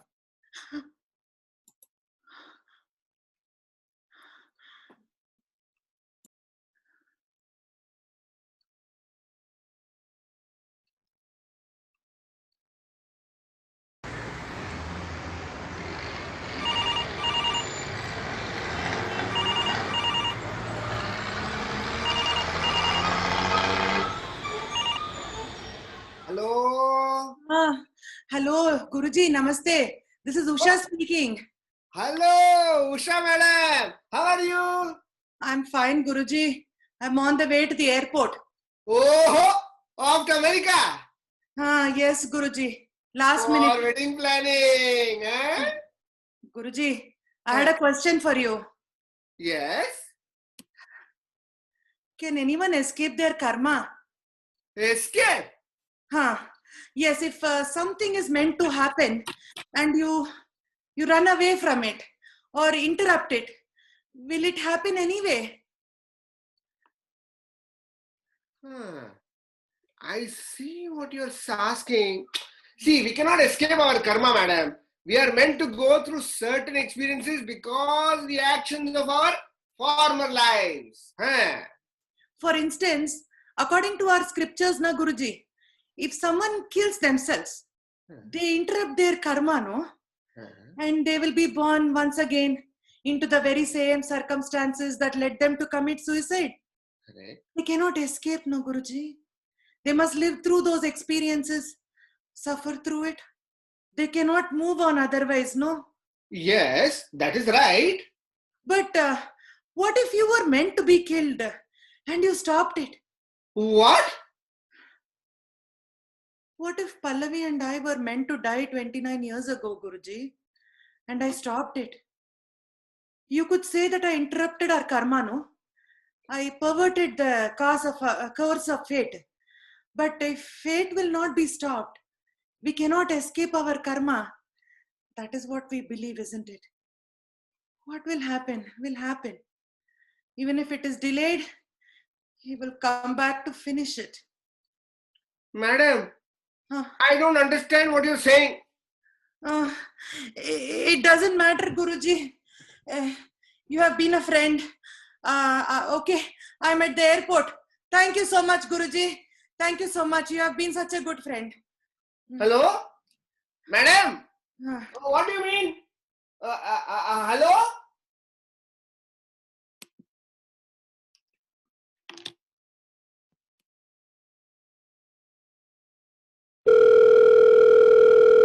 Hi, you've reached Pallavi Krishnan. I can't take your call right now, but please text me.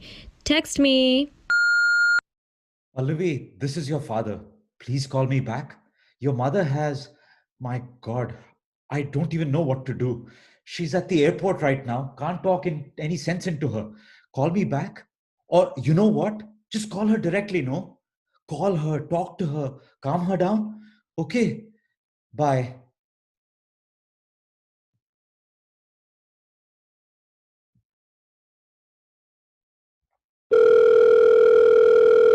Hi, you've reached Pallavi Krishnan. I can't take your call right now, but please text me. Text me. Pallu, the flight has taken off. Apparently, she's flying Emirates. My God, so expensive. Last minute ticket also. Uh, I'm messaging you her itinerary, okay? Pick her up at the airport if you can and call me back.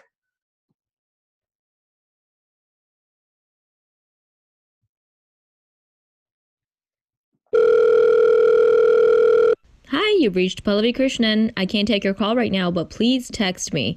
Text me. Pallu, call me back, no? I'm still up, so you can call me. Don't worry about waking me up or anything. Your mother's layover is happening right now, but she hasn't contacted me. But you know, Wi Fi in those airports not always reliable.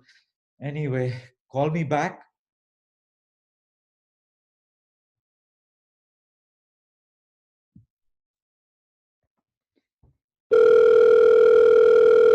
Hi, you've reached Pallavi Krishnan. I can't take your call right now, but please text me. Text me. Pallu, uh, I know you might be busy, but send me a text or something, no? I can see from WhatsApp that you're online only. I know you are getting my messages. Is anything wrong? Did I say something or just take 1 minute, no? Just let me know that you're okay. That's all. Okay, bye.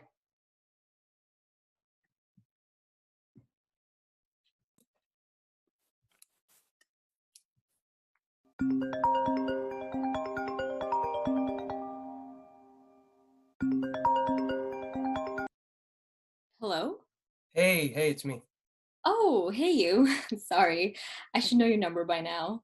Sandeep, this is amazing. You're a lifesaver. It was you, right? You ordered this phone for me. Happy birthday. How you like it? Oh my God, thank you. I was so miserable, feeling so damn stupid, and then a messenger knocks on the door and I get a brand new iPhone? Like the newest iPhone? Well, I mean, you deserve it. And hey, I'll get you a new laptop too. Just let me know what type you prefer. No. Oh, I insist. I mean, I like getting you things. So listen, I think I know what happened. They were definitely stolen. Someplace between your apartment and mine.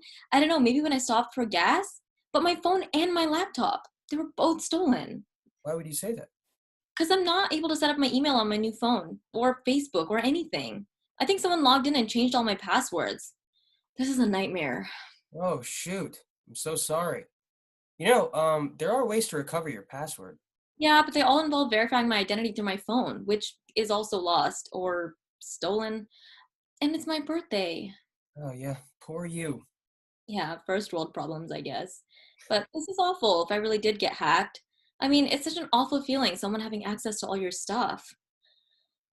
Okay, I gotta go. I'm gonna call my mom and let her know my new number. Well, it's pretty late, isn't it, in India? I mean, you could call them later. Yeah, but it's my birthday and they're probably trying to call me. They probably did, but it's past midnight, and you should let them sleep. Besides, I think you have something else you should be doing right now. What's that? Spending the day with me? Oh my god, is that you at the door? Your birthday is just beginning, my dear girl. Sandeep! Okay, I'm coming.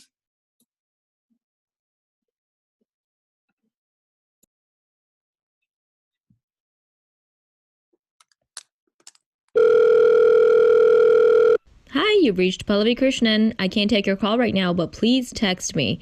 Text me. My God, Pallu, I'm starting to act like your mother, and I don't like acting like your mother. I'm supposed to be the calm one. I have not slept. Both you and your mother are annoying me right now. Just call me back, no? I don't care if you're angry with me for whatever reason. You cannot ignore me like this. Your mother should be landing in 2 hours. Bye.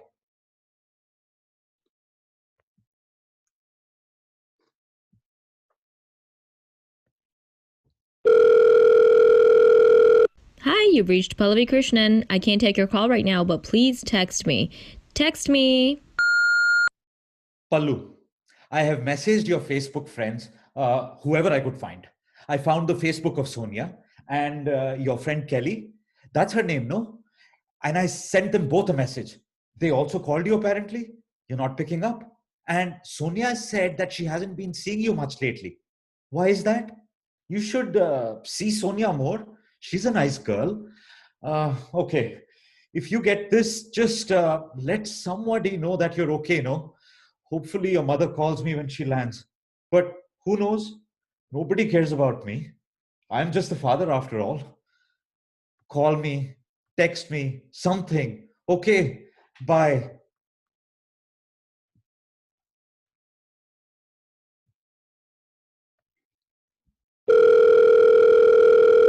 Hi, you've reached Pallavi Krishnan. I can't take your call right now, but please text me. Text me. What is all this text me, text me? You are not replying to my texts only. I have been emailing you also. Nothing. And you're online. I can see you're online. Pallu, if I don't hear from you, I am calling my friends in the US and asking them to call the police. You understand? Your mother also isn't picking up, and she should have been at LAX an hour ago. Okay, I love you.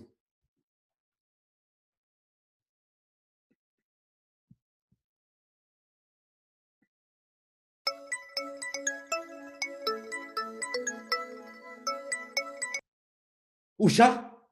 Yandi, I'm here at Pallavi's house. My God, I've been trying to reach you. Is she okay? No one is here, Auntie. The door was unlocked, but it's empty. She's not picking up her phone, not answering messages. Did you check with the neighbors? I checked with the neighbors, Auntie. There were no help at all. You have to reassure me now. You have to tell me to stay calm. That this isn't proof of something bad. You have to call the police. Huh. I just got on a flight. Lufthansa. Only thing I could find. Last minute. So expensive. What? Oh, I couldn't wait. I also came to the airport. But why, Auntie? I haven't been able to reach her for 24 hours. The whole time you were traveling. ఏమంటున్నారు? He moved fast, Auntie. He knew somehow that I was coming. Oh God, Usha. What if he had Pallu's phone? I was leaving her voicemails, messages. He could have found out that way. Oh God, that's what's happening. No. Call the police. Call our friends. I'll call you when I land. I have to turn the phone off now. Call the police. Call our friends. Okay. Last time, you had to fight him by yourself. This time, it will be different. Last time I survived. Pallavi survived. Call the police. Give them his name, all the information you have on him. Yandi, I'm getting a beeping sound. You're getting another call. Look at your phone. Who's calling? Yandi, it's Pallu. Oh, It is. God. Bye.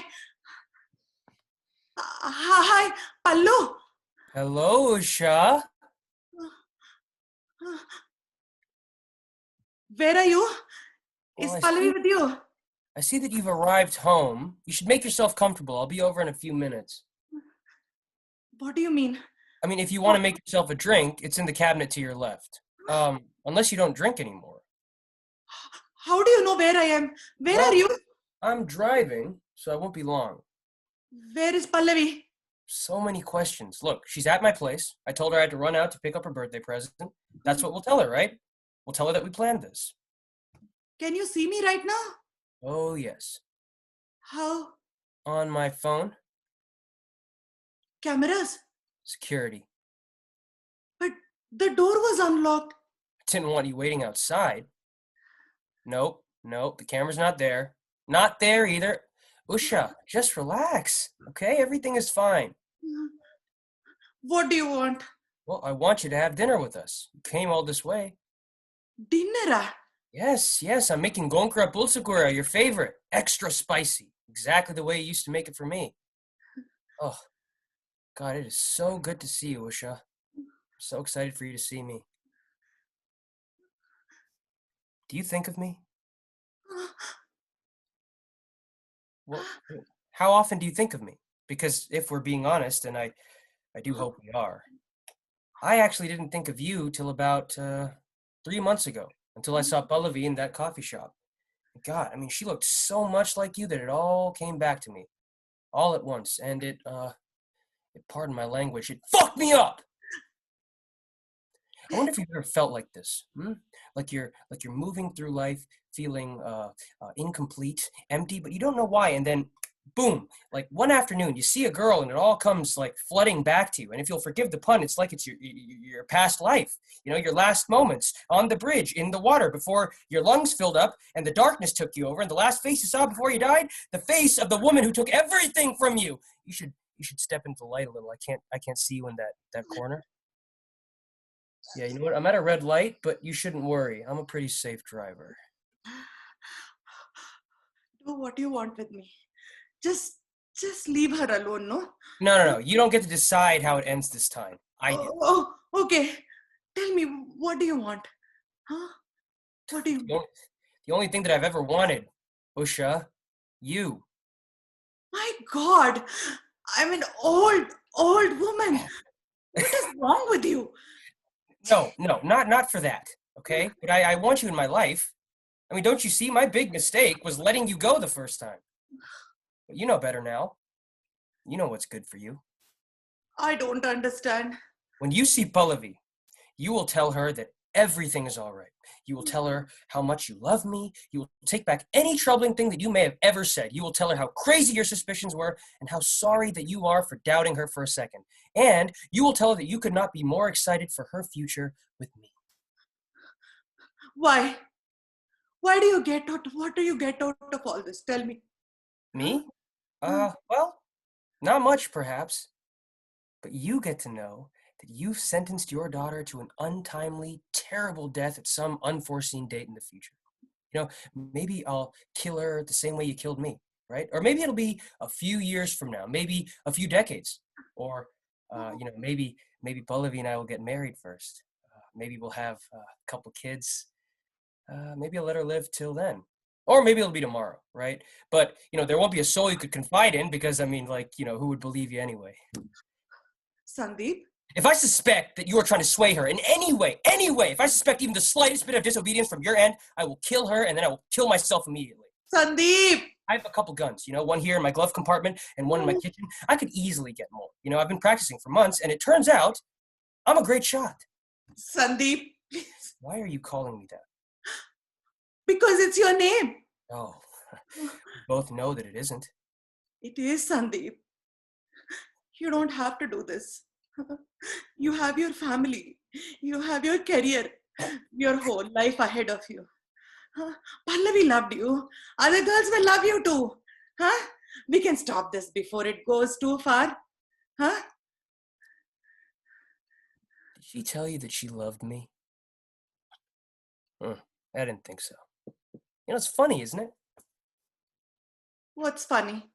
I mean, you were the reason that Pallavi and I met, but you're also the reason that she chose me. Because, she saw what you have with him, that pathetic father of hers, or rather, what you don't have. You brought her up to believe that love is impossible. You taught her how to settle. God, this would have been so much harder for me if she just held out for true love, Because I can't fake that. Not when you're still alive. Guess I'm still a romantic at heart.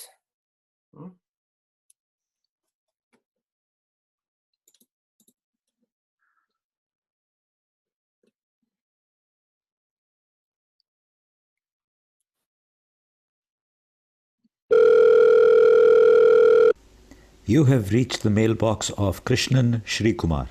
Please leave a message after the tone. Yevandoy, it's me, Andy.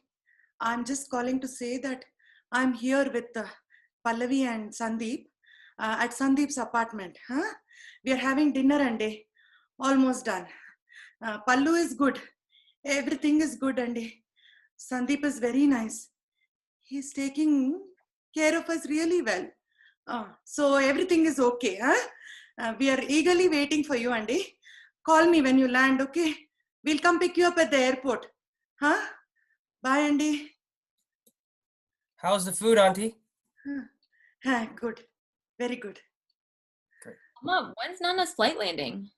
I don't know, Ra, actually. What's his flight info? I'll look it up. I'm not sure, Chinna. Did he send you his itinerary? I think I'm locked out of my email, so he might have sent it to me, but I can't get it. He'll just call when he lands, Rapandu. It's too late. If it's too late, he'll just take a taxi. Don't worry. Of course not, Auntie. Please, just wake us up if you need to. We could all go to the airport together as a family. Okay. You know, I was just telling Auntie that she's welcome to stay with us as long as she wants. And Uncle too, of course. What do you say? Yeah, sure.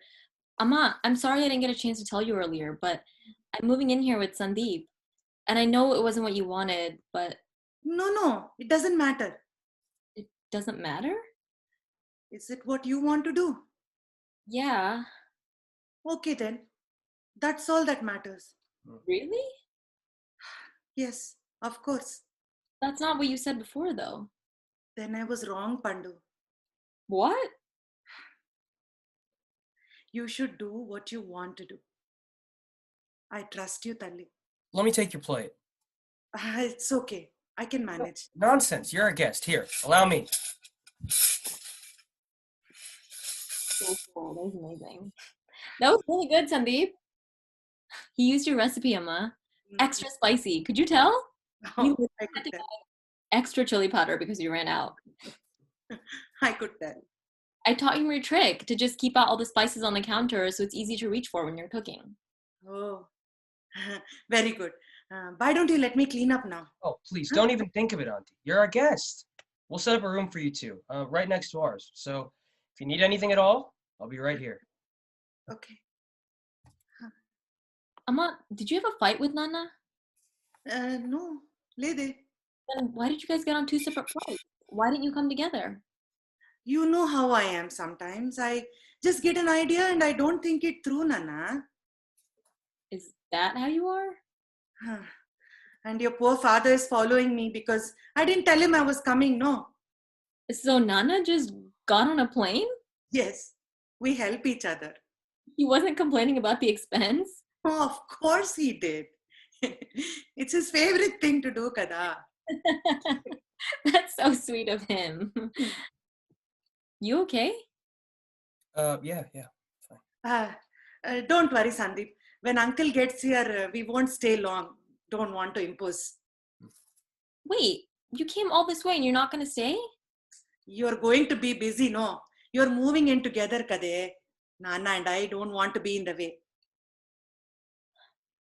Shit, you're mad at me, aren't you? You disapprove. Of course, I should have known. Ledra, no, Pallu. No, not at all. Look at me. I love you, Ra. I love you too, Amma. You don't have to do anything to make me happy. You just have to be yourself. I know that, Mom. I'm sorry. I'm sorry if I ever pressured you about marriage, Ra. I'm sorry if I made you feel like a failure. You could never be a failure to me, Pandu. Your future's going to be wonderful, no matter what you choose. Okay. Maybe we should get you to bed, Auntie. I trust you completely, Talli. That's enough. We are being so rude, keeping you up like this. You must be exhausted, right? Let me show you to the bed. In a minute, okay? Amma, why are you saying this now? I should have said it a long time ago, Kada. I just wanted to give you a better life, Ra. A better one than I had. But whatever you choose is okay with me. Are you done with me? Whatever happens, you will be okay. Are you done with your minute? Who are you talking to? You? I'm done, Sandeep. I can go to bed now. I'll leave you alone, huh? No, wait.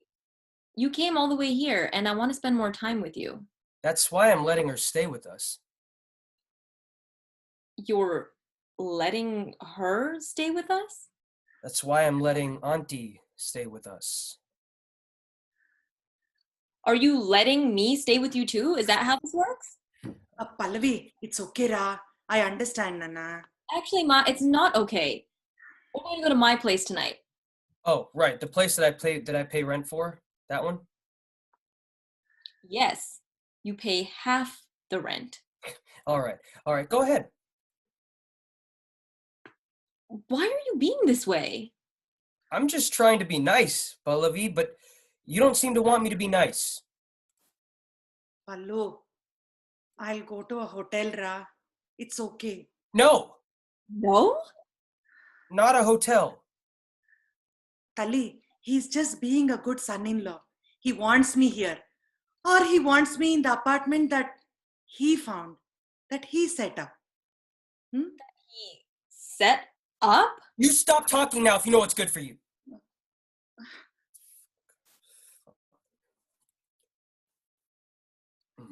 Do you know my mother?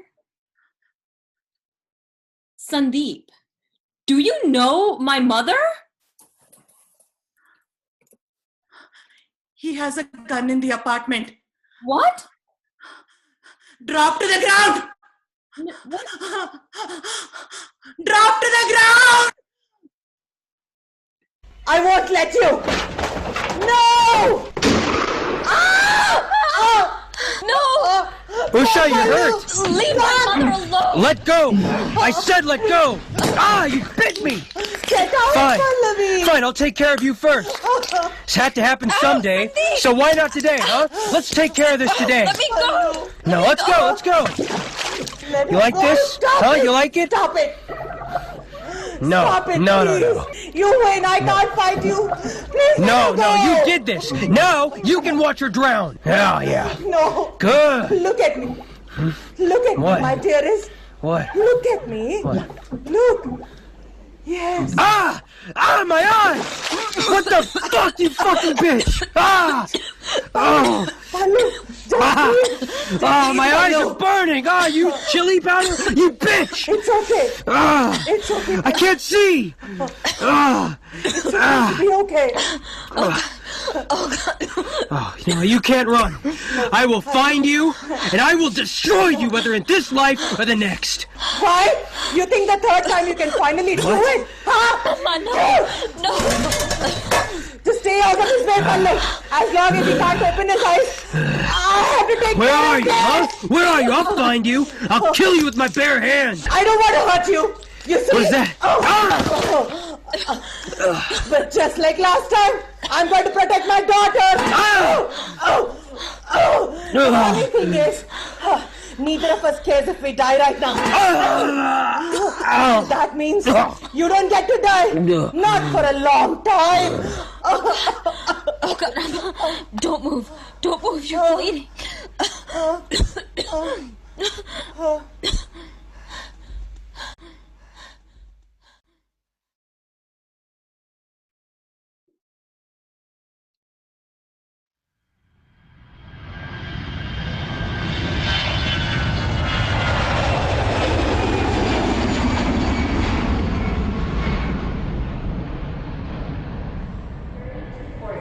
Rows 30 to 40 through both doors, gate 88.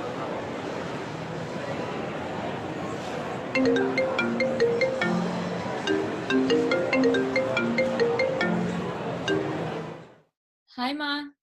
Hi, Pandu. We made it through security, Ra. Just reached the gate. Just in time. We are going to make the flight. Oh, good. Good, I'm glad. I'm still here at the airport, just sitting in my car. Oh, why? I don't know. We will turn around right now and come back out. No, Mama, don't do that. You and Nana have been away from home long enough. I mean, you've been here 6 months. You should go home. We can just stay a little longer, Ra. Maybe get you a ticket to Delhi also. You can come and stay with us for a while. What do you want to do? No. Thanks, Amma. I'm fine, actually. I'll be fine. Are you sure? Yeah, you need to go home and get rest. Heal up properly. I mean, the moment I get home, it'll be normal again. And if it's not normal, it's okay. Yeah. I spoke to Sonia and Kelly this morning. You call them if you need anything at all. They will come to you immediately. You can stay with them whenever you want. Of course, yeah, I know. I know he's locked up, but it's like he's still living in my head. He can't come near you, Pallavi. He can't hurt you. I didn't tell you this, but as of yesterday, apparently he's on suicide watch. Oh, I know. You do? Mari, I spoke to the lawyers about that. Made sure it happened. I know his tricks. But no matter what we do, one day he'll get released. And one day he'll die. Yes, everybody does. And what if he comes back? What if I have kids one day? If I have a daughter? What if he... So what if he does, Nana? You will teach your daughter to take him on. You will teach your daughter to take on the world and survive. Like I have, like you have. That's what we do. Your shoulder's okay? Yes, Chinna. I'm so sorry, Ma. Everything I put you through, I mean... Why are you saying sorry? Well, because... None of this is our fault. It is never our fault.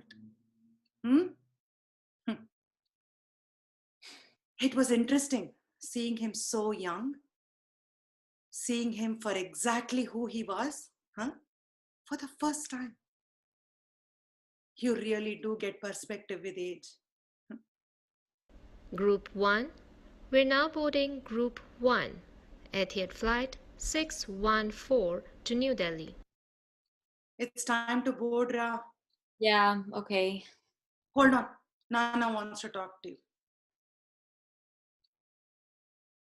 Hi, Pallu. Hi, Dad. You get some rest, okay? Yes, Dad, you too, okay? Have a good flight. Thank you, little one. I'll give the phone to Amma. Okay, Pallu. I love you, Ra. Love you, Mom. You know why I gave you your name? Pallavi means the first verse of a song. Yeah, I know. But you know now why I Group gave B you? and C, we are ready for... Yeah. You can have as many new beginnings as you want. You gave one to me too. Group B and C, we are ready for Group B and C. Okay, Pallu. I'll message you from the layover, okay? Okay. I might be asleep, but just call me, okay? Don't worry. I'll talk to you soon. Yeah. Talk to you soon. Very soon, my Bangaram. Bye. Bye.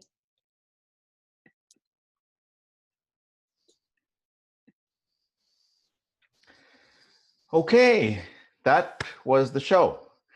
So I know we can't, this is not a live audience and you can't applaud, though I think the cast would have loved to hear what you felt about it. But unfortunately, we have to deal with what we have. We're getting a lot of comments. Thank you very much. It's always nice to see this, and the cast can also see it. Thank you. I'm going to actually, if you can see the hand raise icon, just if you can raise your hand, and then we will unmute you, and then if you can ask a question, that'd be great. I think there are a couple of hands that are already are raised. Yeah, so first we have Hema Krishnamohan. Hema Krishnamohan, please feel free to unmute yourself.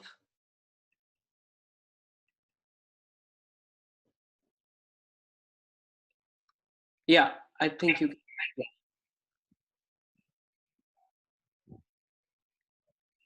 Hema, we.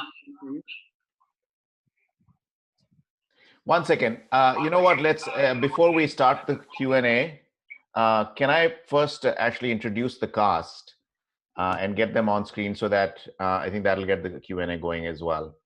So I'd like you to meet the cast as Usha, Vaishnavi Sridhar. There she is.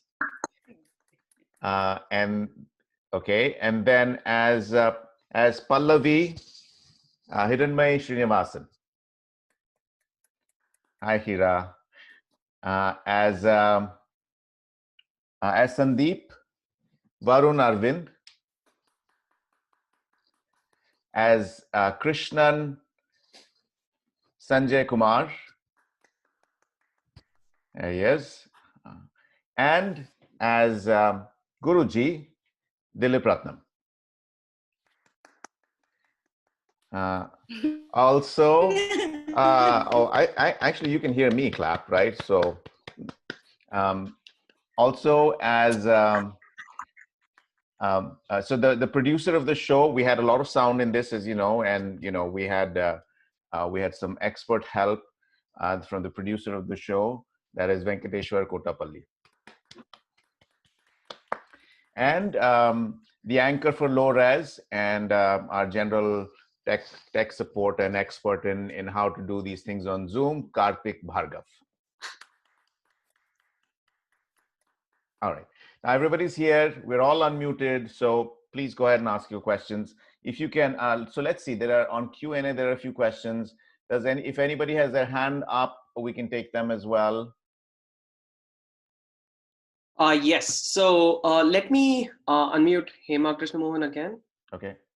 Hema, you can talk. Karthik, that is my cousin from India. I think probably the line may not be the greatest. All right. Okay, Hema, we'll come back to you at the end. Let me move on to Anand. Anand Ramamurthy, you can unmute yourself.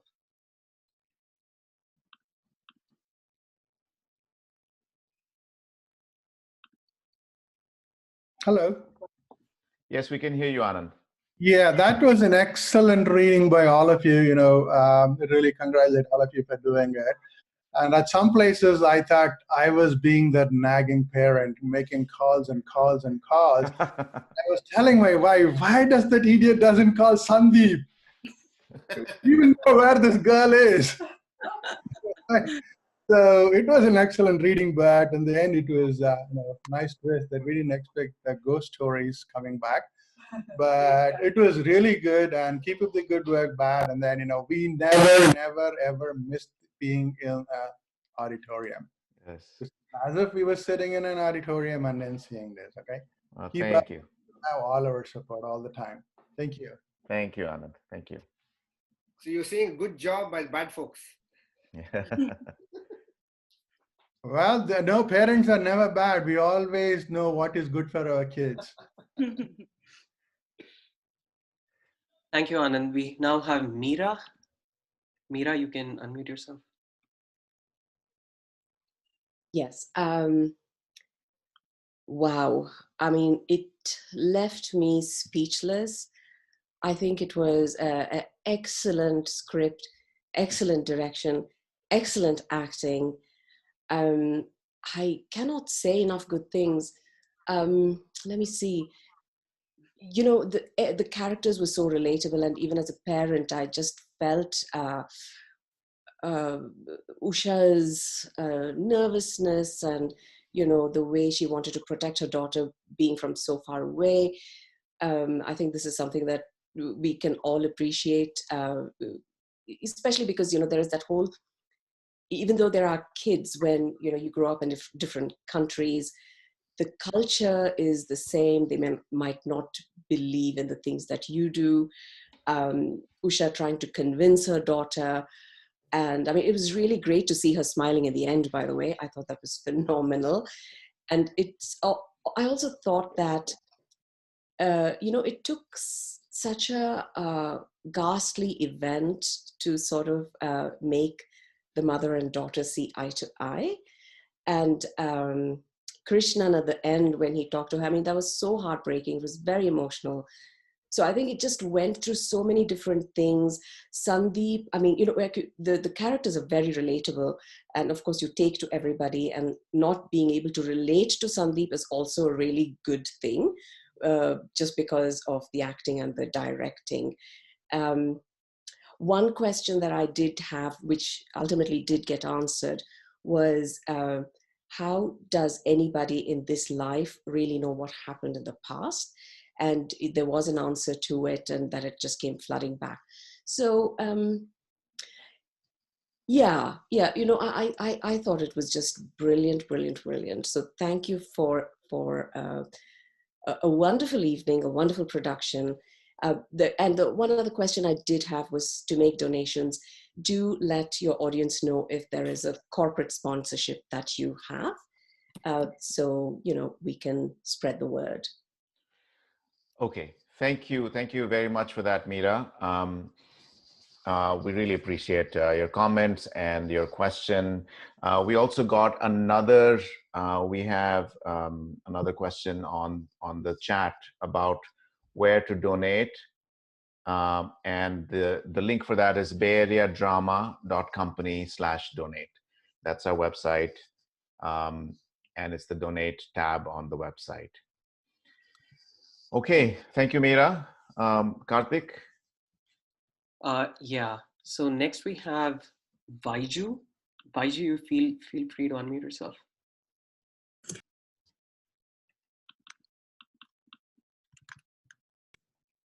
Hi guys, Basab ji, I've been a big fan of yours since your last show that I saw, Girish Karnad's drama, the play.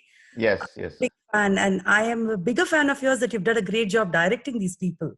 It's so amazing. I didn't even feel I was watching a Zoom drama. I thought I was actually seeing a drama on stage. Your characters were so lifelike. Pallavi, I can go totally relate to you because this is how I speak to my son. He is a teenager.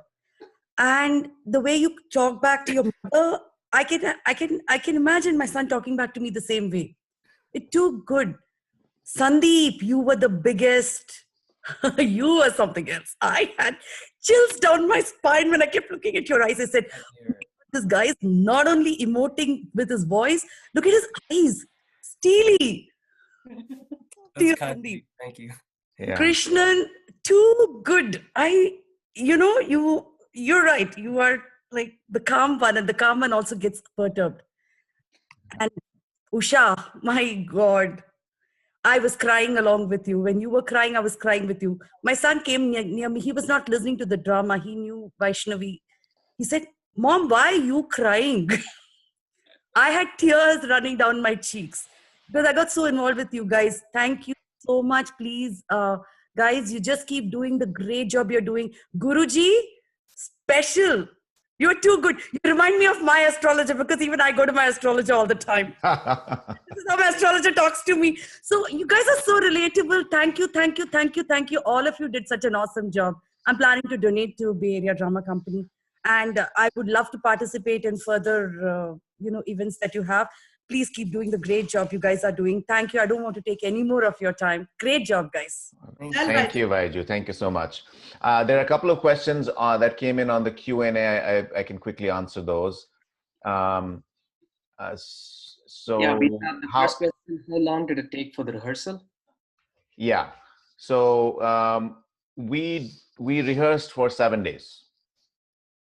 So 7 days with no breaks right till the end. Actually, when we started out rehearsing, we didn't know what shape it was going to take. The action scene particularly was something we had no idea what we were going to do. And I just, I experimented with various things. And we finally said, okay, if we're going to do this, we can't do action obviously on Zoom. The only way to do it is to to do a soundtrack. And so that's what we did. And we actually ended up spending a lot of time on creating that soundtrack, which is just 2 minutes long. But that's how it goes. You know, the small things for very short period of time that they can actually just balloon into taking a lot of the rehearsal time.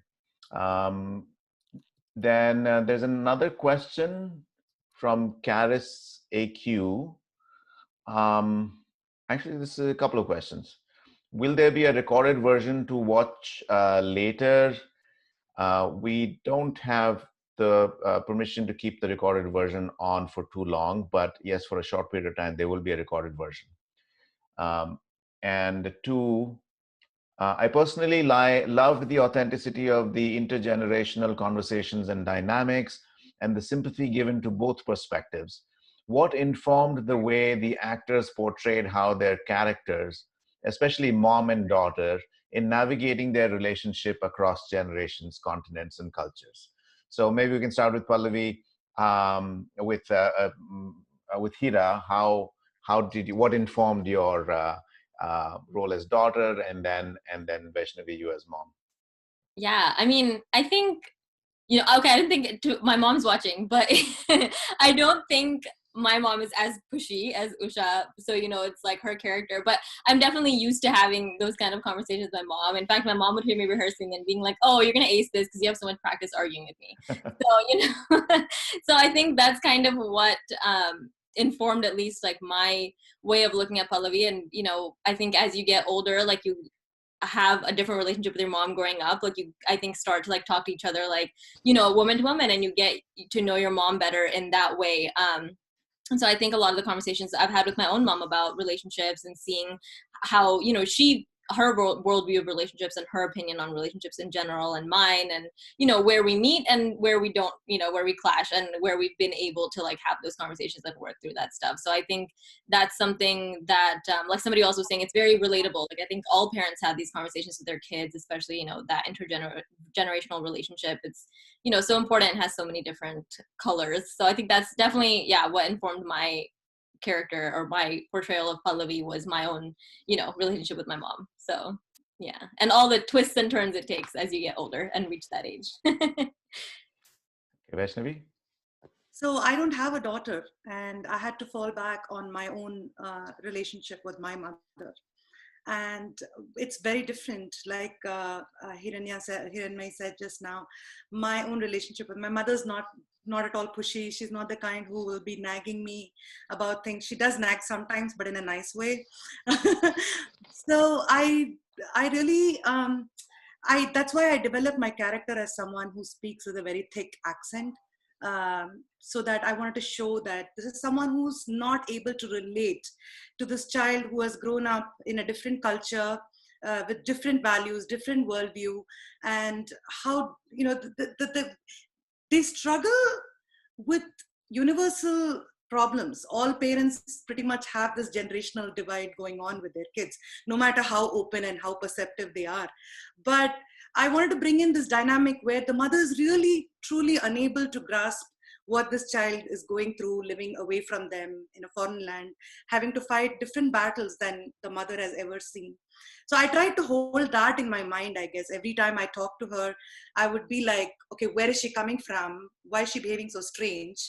Why are her experiences and her thoughts so diametrically different from mine? So that was what informed my portrayal of Usha. You're muted. You're muted. Karthik, any hands raised? Yeah, we have a lot of hands raised actually. Yeah. I'd like to, there's Terry Converse. Terry, feel free to unmute yourself. Hi, Terry. Hi, very nice to see you for real after many emails. Yes, I know. I can't see you, but nice to hear your voice. Maybe now? We'll Sorry. Yeah, no, go ahead.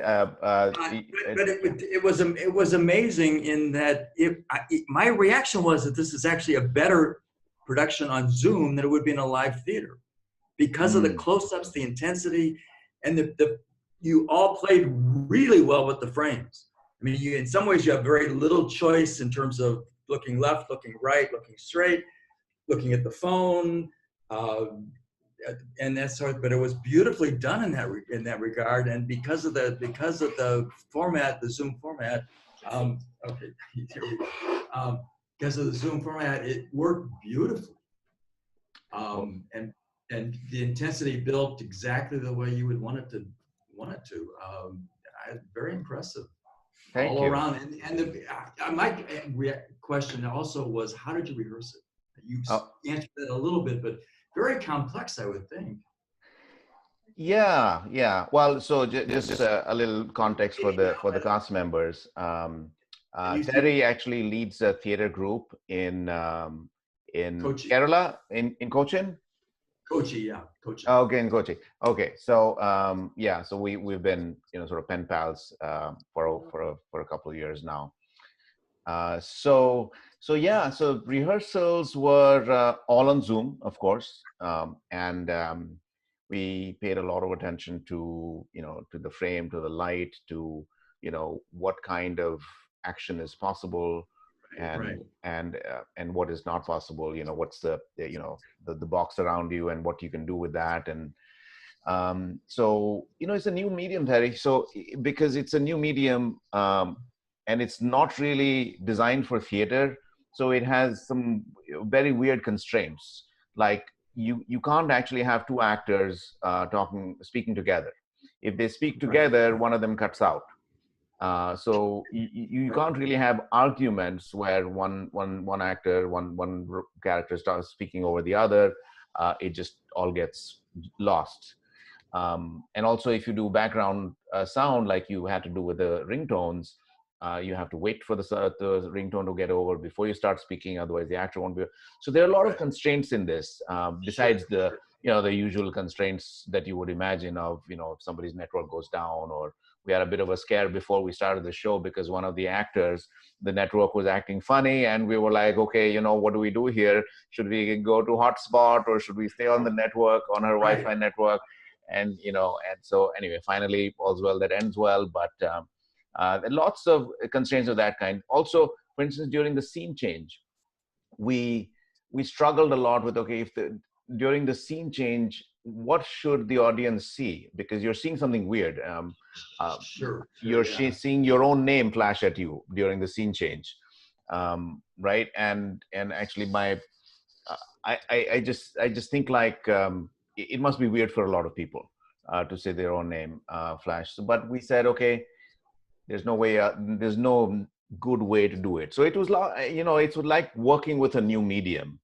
How do you, it has constraints, it has its plus points, as you correctly pointed out. This play is almost like written for Zoom. It is, yeah, it's really written because you can, it's all phone calls, and you can just in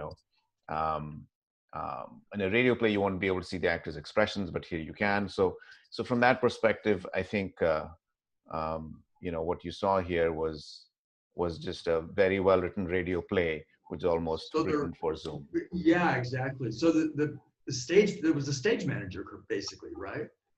On this, there's somebody that's operating each Zoom window. Is that correct? No. There was a stage manager? No. No. We do have a host. Karthik is the host, but the actors are managing their entries and exits themselves.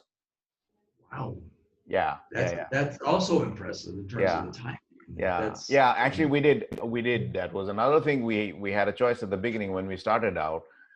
Should the actors do it themselves? Should we do it? Should the host do it? What about the the ringtone? Should the ringtone come out of the actor's phone, or should it be piped? So there's just a lot of figuring out, and we had to do that whole thing in 7 days. I just had a really good cast, so they were willing to put in the work, which 7 days is a little much for a play reading in general, but they were willing to put in the cast, so we did it. So in some ways, though, it's so much more than a play reading. Yeah. So much more. Yeah, I mean, it was. This is your second Zoom production? Yes. This is our. I'm not sure what to think of the first one. It's also, are you going to repeat these in any way at any time? To do it again as a performance? We probably won't, we won't do this one again, but we do plan to do other Zoom. Excellent. Play readings, yeah. Well, this was a great experience. The only weird thing about it was 7:30 in the morning. Yeah, we got that from a lot of people in India. I think we're gonna in the future we will push it out by at least half an hour, maybe more. Right. But anyway, congratulations. Thoroughly enjoyed it. Thank you, Teddy. In all respects. I mean, really nice work. Thank Really you. nice work. Thank you. Okay, Thank you. Karthik, I had a question. Yeah, I was just getting to, there was a question on the playwright. I wanted to just address that first. The playwright is, of course. And she did join us initially, but unfortunately, a baby woke up and she had to go, so she couldn't come. Oh my goodness. But yeah, I was hoping to get her as part of the talk back, but yeah, I'll pass on all these nice comments from the audience to her. So Basab, did you want to address a question in the Q&A, or do you want me to go to next in the race? Yeah, just let's go to next. Yeah. Okay. We have Dinesh Chandrasekhar. Dinesh, you can unmute yourself. Hey, Basab and team, fantastic job. Thank you. Hi, Dinesh. Yes, thank you. I have missed out on a lot of in-person productions in recent times because of work and whatnot. So this was welcome in a way that, okay, I can sit at home. There is no excuse whatsoever. That's right. And I'm so glad that I did this because first I was a little skeptical of this, medium, given that how is it going to work out? How are the actors going to come in? How are the acts going to work out and all that? So I was a little skeptical. And first 20 minutes, to be very honest, I was really questioning, is this going to work out for me? Because it was like mom and daughter back and forth conversations. I was like wondering, oh my God, how long is this going to go on? And then I think with more characters coming in play and the way how you guys were executing the exits and the entries, I was intrigued and blown away with the way, as the previous caller called in about the timing. Very well done. Very, very well done. I have to call out a few things, particularly about Krishnan's face lighting up every time the voicemail comes on, and he's like, I love that. And subtle things like that, make me go wow, this is fabulous. And again, I think the close-ups help that way because that wouldn't have been noticeable in a stage setting maybe. Sandeep, calling out Usha for the first time, that was bone-chillingly good. That was pretty well done. And then I think his face candor overall, I think is very, very well done. I'm now a fan of Hiranmai. I think her tone and modulations are spot on. I think it's very well done.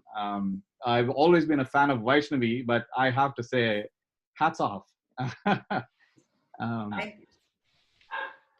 Yeah, no, I am totally in awe about the way she executed this thing, and I love the scene between mom and daughter where she reveals the incident, all that. Very well done, very well emoted. Yeah. No, I mean, it takes quite a bit of art to deliver that, and particularly when Zoom, you're not getting the audience response and all that. So very well done. The only question I have for Basab, again, I saw your tone come in on a couple of lines, by the way, Basab, having worked with you. When Vaishnavi, I think, or Hiranmai says some shorter lines like that, the tone in which they said it, was like Basab's, and I could hear that very okay. But the drama, choosing the drama, I found it mostly a way of convenience. I think you called it out in the earlier way you explained that, mostly like a radio play. Is that how you chose it? Or is it is that how the next set of dramas are going to be in this medium where there are no in-action kind of scenes and mostly one character talking after next? Is that how it's going to be chosen? Or is there a better way of doing things? The action shot obviously was very challenging. I loved how you blacked it out and laid a voiceover and all that. So it's a good thing. But how are future dramas going to be chosen? Because that's going to be an impediment, in how you. Yeah. No. I think this is very unusual, even for a radio play, right? I mean, you're not going to find radio plays which are all phone conversations that easily. I don't even know if there's anything else that exists. So So yeah, I think you're going to see some straight play readings. The last one we did was a straight play. Now what is happening is with was what we're doing is that with every play and this new format, we just get creative about how we are using the Zoom as a medium, and how much you lean in, how much you lean out. So there's so many things. Karthik also experimented a lot with the last one, and I think we're just gonna pick things now. As we know more about the medium, we're gonna pick things that fit it better and hopefully look better on it. But we're not going to find a play like this again. It's not going to be like this. Take a bow. You guys were fabulous. Thank you. Thank you, Dinesh. Thank you, Dinesh. We have Hassan who's raised his hand. Hassan, feel free to unmute yourself.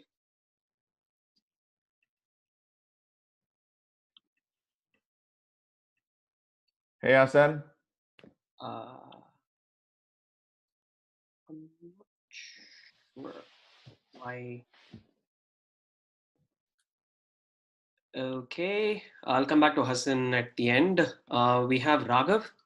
Raghav has raised his hand next. Raghav, feel free to unmute yourself. Hey guys, am I audible? Yeah. Okay, awesome. Hey everyone. First of all, congrats. It was really nice.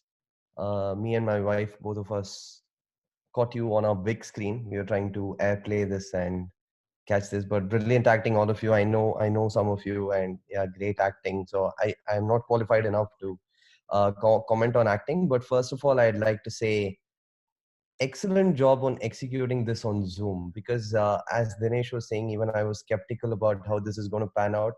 Some very beautiful things, like just changing your costumes in between. The moment you're taken a bath, you had like a towel on your head, and all those small things I felt give the tinge of realism to this whole thing, which I really liked.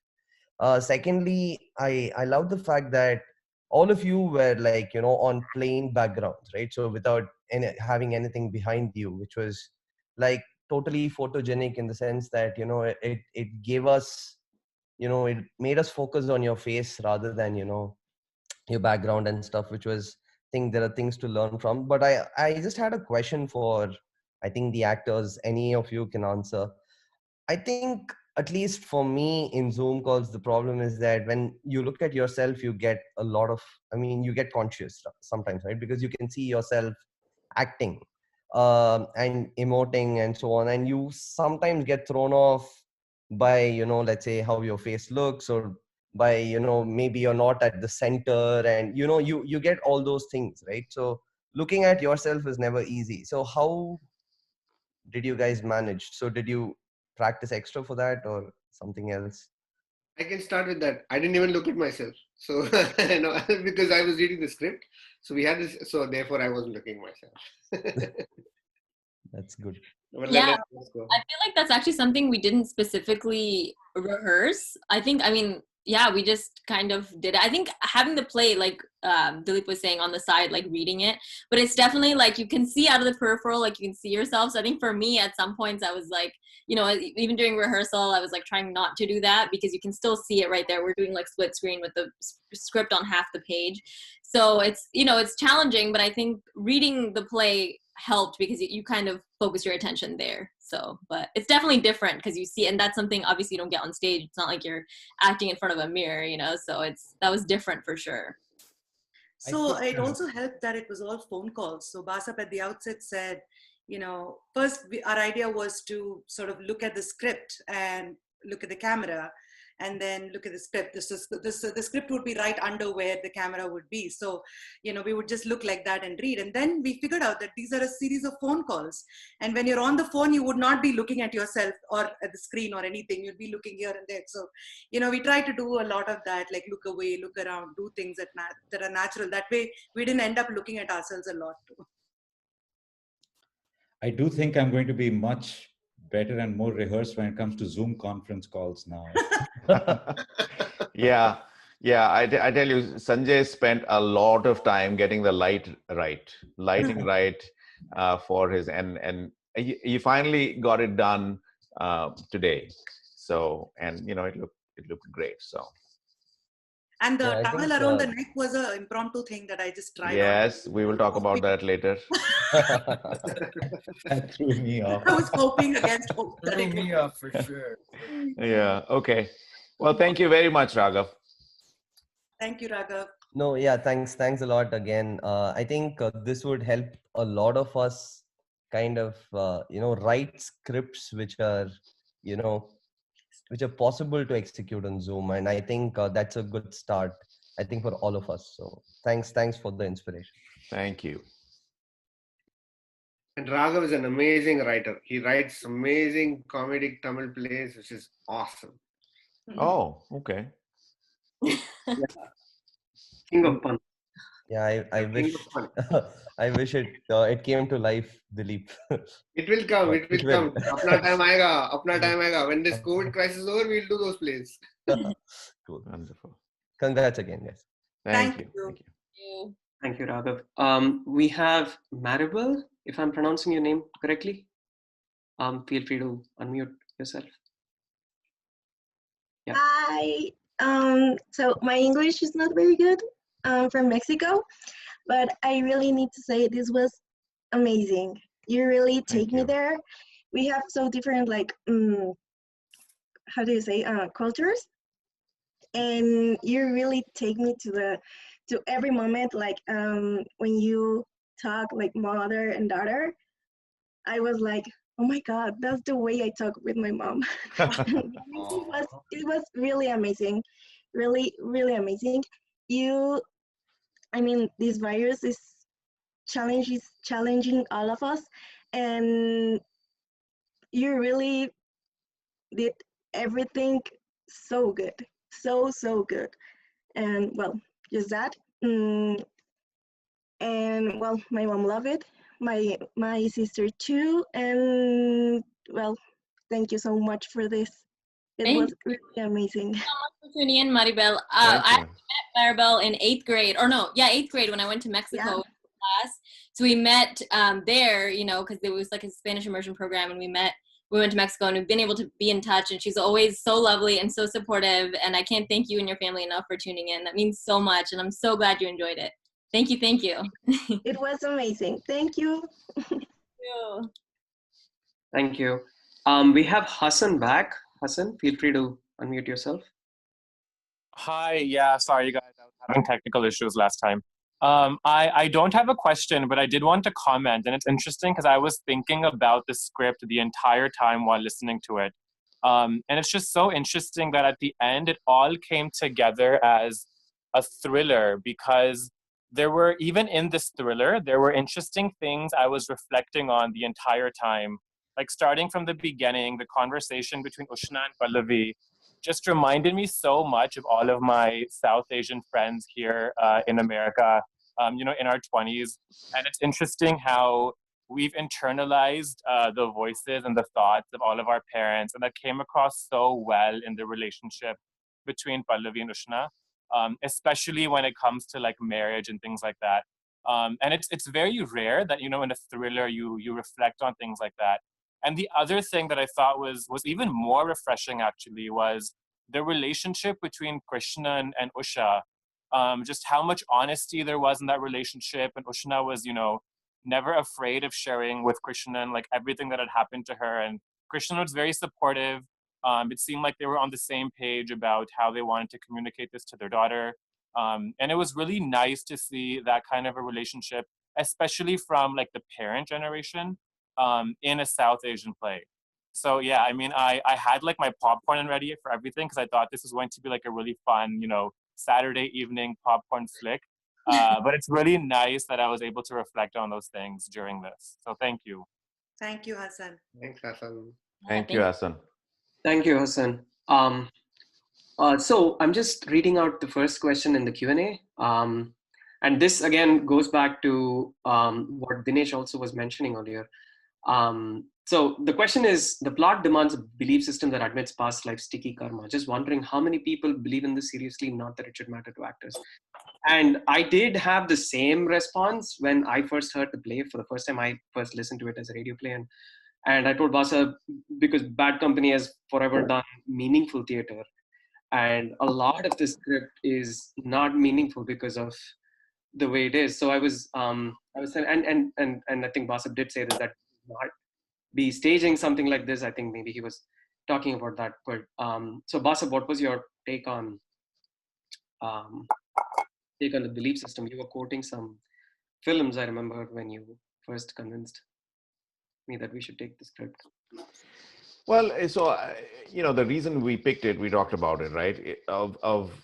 I could see how it lent itself to the medium really well. So I mean that was the primary reason, right? The structure of the play, and of course the play is really really well structured, and the way it goes from being this like who was saying, Hassan was saying that first three, or Dinesh was saying the first three scenes, mother daughter, sort of like a comedy or dramedy thing going. Mother's trying to get the daughter married off, but then suddenly it takes this it starts twisting, the road starts twisting, and I think that was very masterfully done by the play. So there were, then of course there was the structure of the play, the way it was all calls and everything that lent itself very well to Zoom. So those are the good reasons. Now it was about reincarnation, so that's not something we consider a social justice theme, but again,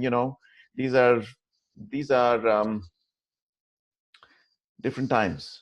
Well, first of all, I would say that our sort of tagline is meaningful theater mostly. There's a mostly there, which is the escape clause that we've always kept in there because of these kinds of things.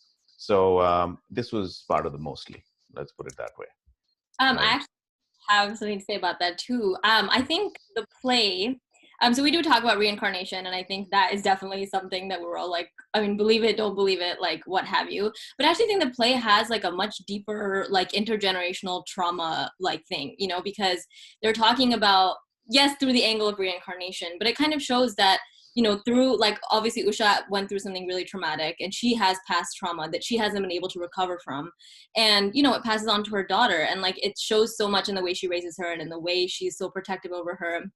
I mean, to a point where it's obviously really pushy, and her daughter ends up experiencing the same thing. So, I mean, there's even lines where Usha and Krishnan are talking, and she says, like, or he says, like, oh, Pallavi's not like you. Like, she's smart. She can, look out for herself. She's not like you. And Usha's like, yeah, sure.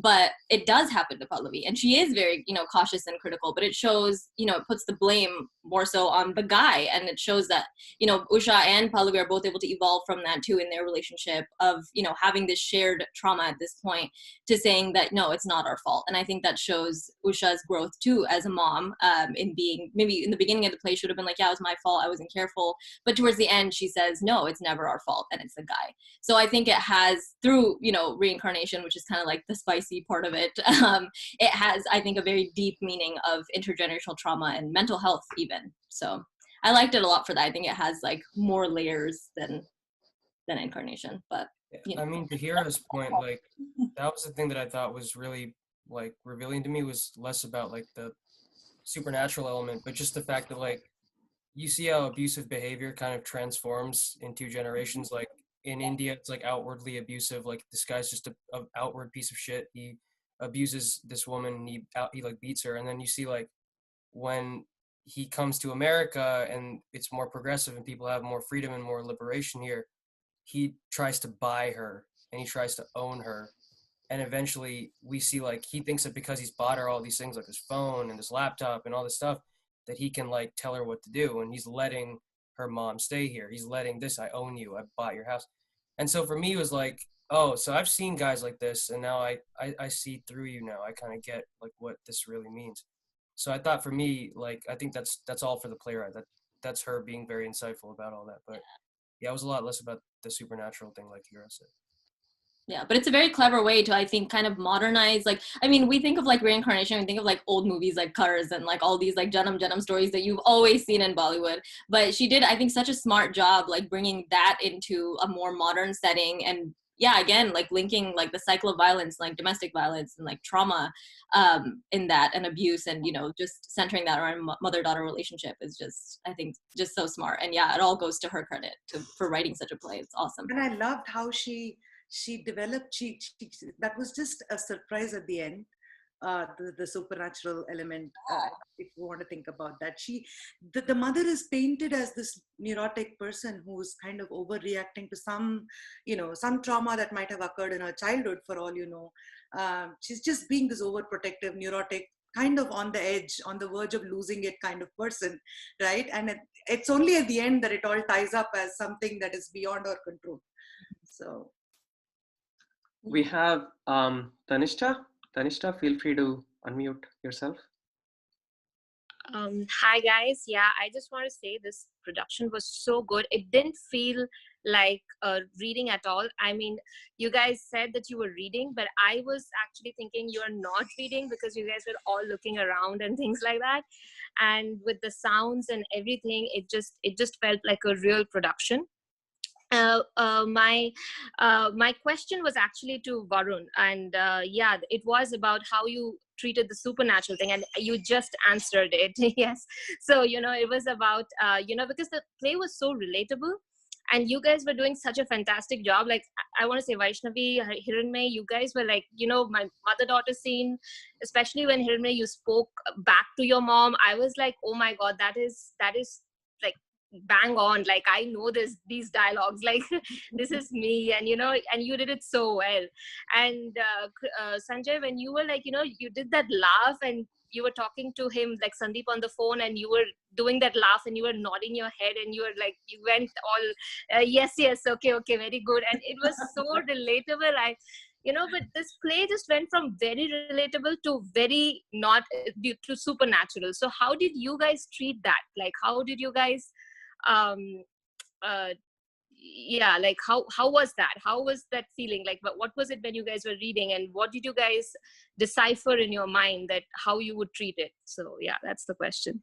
Well, before you answer, Sandeep, there's a related Q&A question. Karthik, do you want to read the question by Uma Bragubanda, because it relates to the same question? I was wondering if both can be addressed. Yeah, the question says, was to Sandeep majorly, yours is a very difficult character. What's your own understanding of it? How did you approach it? And maybe the director of the play can also answer this question. Yeah. Well, for me specifically, like, I don't want to say I put aside the supernatural aspect of it, but I tried to make it as real to me as possible, if that makes any sense. Like, for me, like, okay, so I was reborn. I met this girl in a coffee shop, and suddenly, like, these memories have flooded back from a past life. That's all real to me. So, like, yeah, for all of you who are watching it, it should feel like it's bizarre and totally out of the ordinary for this guy to think that he's been reborn.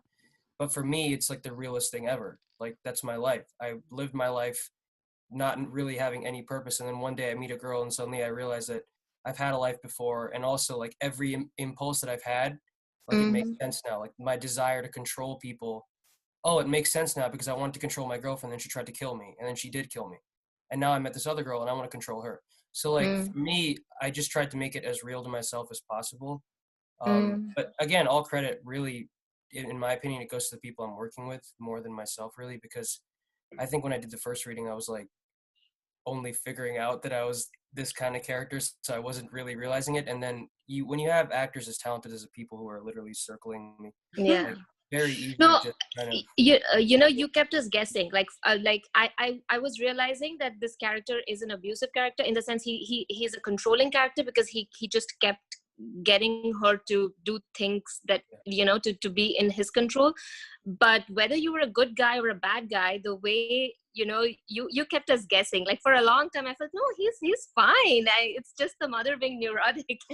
Like, yeah, like Vaishnavi said, it does talk a lot about mental health issues also. So I was thinking it's going in that direction, and then it just completely took a turn, and I was just, I have to say, all credit there. Like, I feel even like a little uncomfortable taking credit for this, because it was Basab who sent me an email about it. Literally after we did it, he was like, you got to be really careful about it. Like, there's a way to make this story really compelling if you just throw in little bits and pieces here and there.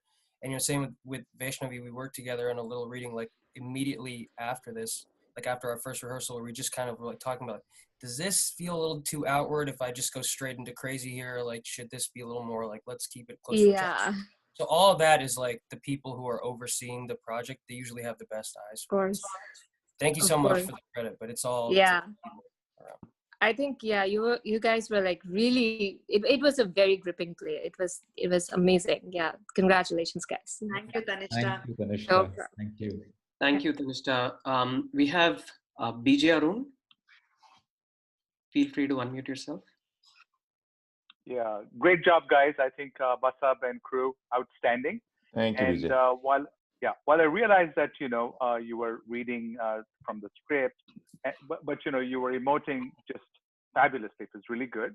A question to you specifically, Basab, is that I know it was 7 days of hard rehearsing, but how frequently can you crank these sort of radio plays out? I mean, I know it takes you a long time to put your other productions together. Yeah. But is this something you could be a lot more can you put a lot more of these together? Can you like do one a month?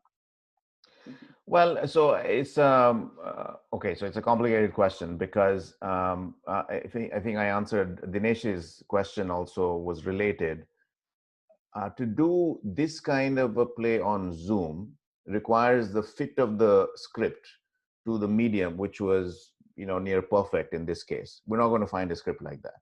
But if your question is about a radio play is a different medium. So if we were to do a radio play on radio or as an audio thing, that would be a different medium. If we were to pick up a radio play, it's unlikely that it would fit in this model because it's just they're different things. It's so. However, one of the things that we are hoping, planning would be to going too far, but hoping to start is a radio play as well during this lockdown because we just want to try it out. But why don't you try adapting a radio play to the Zoom format? Yeah, we could, but the thing is, if there's action, right, then you have to leave it in audio. If we did it here, it may not work somewhere else. Like if the radio play is about people are on a boat going somewhere, there are things that you can't do in Zoom because it's you can see it happening, but you can do it in radio. So it's just the vagaries of the medium will dictate the fit. Right. So what are the chances of us finding a radio play or a straight play that fits Zoom as well as this? Probably not as well as this, but we can find things that will fit better than other plays. So, we'll definitely be keeping that in mind. And our idea is to do this, I would say, so far we've done it like, this is 3 weeks after the first one, Karthik? Yep. Yeah, so this is this is the second one we've done. It is 3 weeks after the first one that we did. So if we can, I think a 3-week interval seems like something we can maintain. Great, thank you. An outstanding job, guys. Bravo. Thank you, BJ. Thank you. Thank you. We have Meera Shah next. Meera, feel free to. Yep. Yeah, thank you. Hey guys, hello everyone. I just want to say outstanding. I've always had this expectation from Bad Company, and you guys just always meet it, and you even raised the bar higher. This was all of you guys, the acting, the emoting, the sound effects. This was so much more of an enhanced experience. This was totally not just a Zoom play reading. It was so much more than that. So thoroughly enjoyed it. Thank you guys so much. Please continue to do this. And my husband and I watched it together, and he just has a couple short things to say, please. Before I could say anything, this is Dave Shah. I just want to say, those are claps for you. Thank you. Brilliant casting, Basab. You outdone yourself. Of course, this was beyond a radio play. I love the camaraderie. I love the casting because Varun and Pallavi had the American accent, and Vaishnavi had this immigrant parent accent, and that camaraderie brought up whatever she said, Andy, the Tamilian thing. It was enjoyable. That brought extra character to the life. To the extra life to the characters, and even like you said, Basab, the technicalities you mentioned, like when the ringing would hour, then a dialogue would start, and when the plane effect, and even when Vaishnavi was leaving a message on the answering machine, I saw a dark screen, or as if the camera, the person wasn't there, the name wasn't there. So that those small technical effects really made extra life to the play. I love the fact that again the solid backgrounds in the and. Dilip Ratnam, your getup. Obviously, it's director's vision, but amazing. This nobody else. It's all Dilip. Okay, His costume. His costume is all Dilip. Please keep that beard. It's I dig it, man. Really cool. The pagdi. Yeah, and this is just beyond. You guys, when you Bad brings up something, I am like I had chills when I felt Varun, when you're saying your dialogues to Vaishnavi, I felt I love to hate you, like your character, like you brought up that heinousness in you. Beyond I can say, and yes, if you guys had kept tickets for this, I would say people pay for it and listen to it. I have a couple of very short questions. First to the actors. I've done a couple of plays recently. It's in 7 days. Did you guys memorize your lines? Because it's very hard.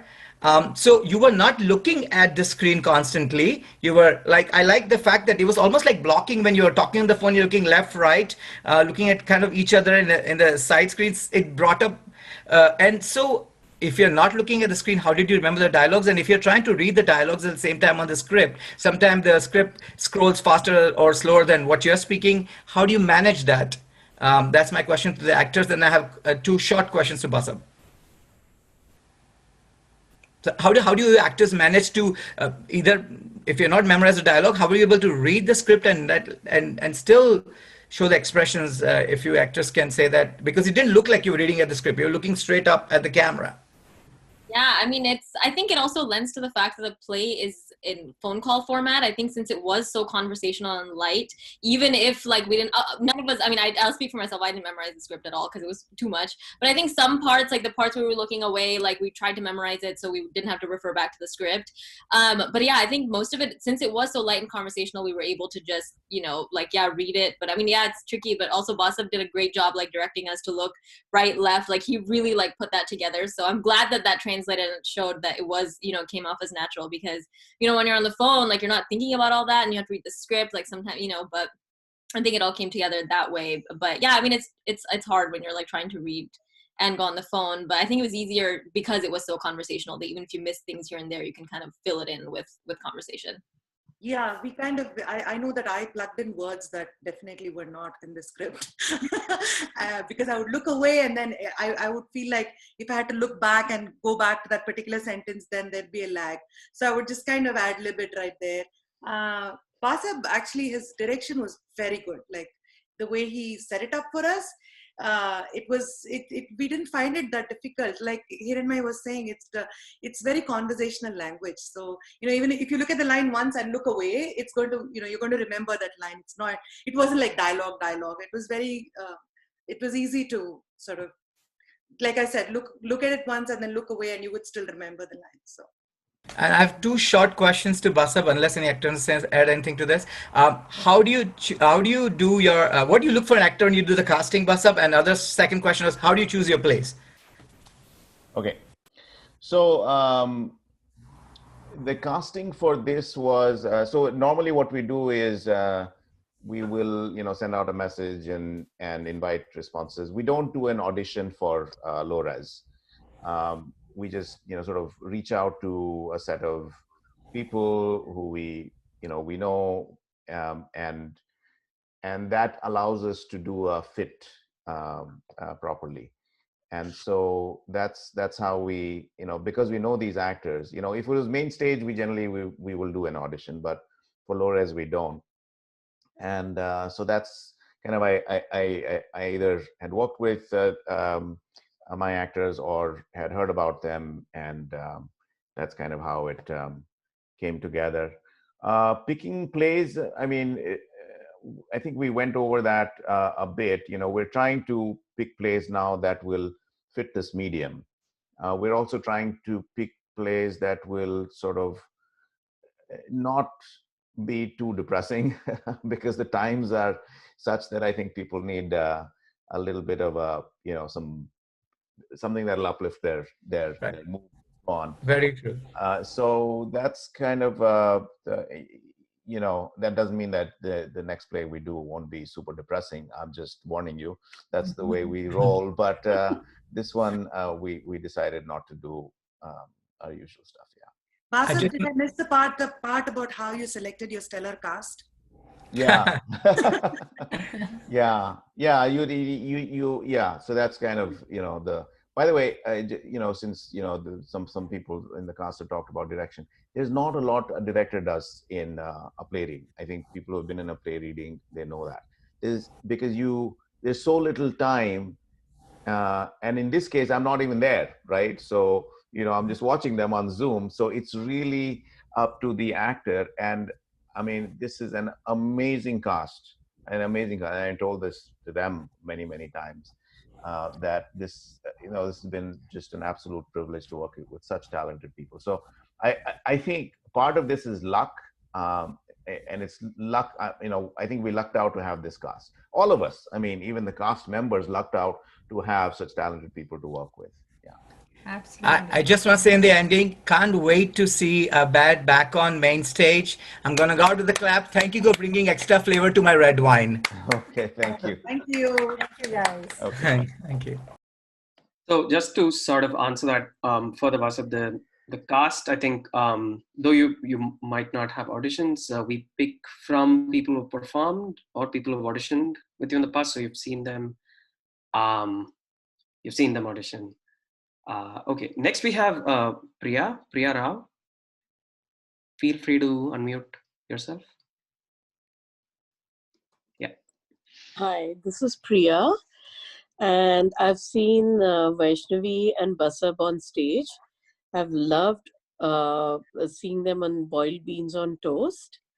It was absolutely marvelous, and that was my first Bad Company viewing play that I went to. And when I got this note, I mean, yes, this is my first notification for a Zoom. It said play reading, so I said, okay, it's a play reading, so that means it's going to be like subtle. It's going to be in the back. I can do some cooking, shooking, and this is just like right. So I'm like, okay. I mean, I was supposed to make biryani for the family. I was like, okay, I'll put it on my phone, and it's a reading, and it's going to be subtle. I mean, you guys, I could not cook the fucking biryani. Family, they're eating leftovers. You cannot do this to us. I was like, what? It was gripping. I mean, each of you, okay, like Usha and Pallavi and your endearments, right? Mother-daughter. So cute, Pandu, and the like the little endearments. It's so cute because that's how our parents are to us. You know, we have like these sweet names, but then they're all mortified into these little endearments. And then there is this cool cucumber Krishnan character, Dad, who's all like I'm the cool dude, but I'm supposed to keep it together. And the poor guy, he's like, what is this stuff? Like, what is this text me nonsense? Like, please, like who? Like, just like do anything. Like, just answer my call. Like, it was so real. Like, I can't even imagine the dad's frustration at that moment, right? And then Sandeep, like you and the whole thing are like this guy, and I'm like, man, that mom's psycho. This guy is a good guy. I mean, that's good. I mean, who could, like, he's just like a normal Joe, right? And then you get to this point where you're like, Usha, I'm like, fuck. Damn, he turned out bad. And I mean, just like I was watching this whole thing and I'm like, left my kitchen in disarray and everybody's eating whatever was there from the previous night. And thank you guys. I mean, this is the first production that I've seen on a Zoom and it was very captivating. Like every character you guys played, and Basab, of course, you did the direction, and I know it's all team effort and I can't call it to one of you, but together you guys have made this like amazing production, and thank you. Thank you so much. Very well enjoyed, very well appreciated, chilling, captivating, hungry people in the home, does not matter. Thank you. Thank you. Thank you so much, Priya. Thank you. Yeah. Thank you. We now have Amisha. Amisha, feel free to unmute. Yeah. Hi, can you hear me? Yes. Okay. I'm going to start off by saying I've been a really big fan of Bad Company. And I've seen pretty much most of the plays, come what may. I have come to a couple of them alone because either my friends were busy or my husband couldn't make it. I'm like, too bad, I can't let this go by. So I'm a big fan. Just going to start off with that. And I've seen Vaishnavi, and she's always been one of my favorite actors. Not to take away from the rest of you. I mean, like, I think so many of you before me have said it's a stellar cast. Yes, it was amazing. A lot came through my mind when I was watching the play, and I was like, wow, the mother-daughter thing, definitely. I went through an arranged marriage, and I was like, oh my God, I said all of this to my mom, and this is what I put her through. But then she did come around at some point. Luckily, I didn't get married to a psycho. Anyways, and I think the real twist for me was when Sandeep said Usha, and I was like, oh, geez, this is what the play is going to be about. Oh my God. And then I couldn't wait to see how it would end. And I'm a sucker for good endings. So thank goodness for that. Otherwise, I would have been very disappointed. But I have to tell you, it felt like, some of those old Hindi movies, Puri picture is like one court case or one room or like one day in the life of someone. It reminded me of that. It was like 5 actors, 90 minutes, and it was mind-blowing. It was fantastic. And to me, there were a couple of things that came upon. I really wish the scriptwriter had been here. I don't know. I wanted to ask her if, while she wrote this, was the idea of putting in the reincarnation twist really a way of personifying the mind's devil? I don't know. And I would love to get that answer from her at some point. And if there's a way of writing to her, because it's just bothering me now. And like, no judgment, I come from a conservative background in terms of like the way my parents raised me, and I know they believe in reincarnation and the religion and culture I come from. But if you look at the modern viewpoint, I really feel like, why did she talk about reincarnation, and why in these times?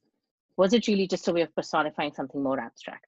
Anyway, so I think the layers were so many, and there's just so much to say. But all I can say is, I don't know if you could see me, I'm just bowing down to all of you. And Basab, you are just mind-blowing. When it comes to picking plays, directing them, the actors, oh my God. I've met Girish Karnad a couple of times in my life. Once because I was designing something for him with the architect. I'm an architect. And I had always been so much in awe of him.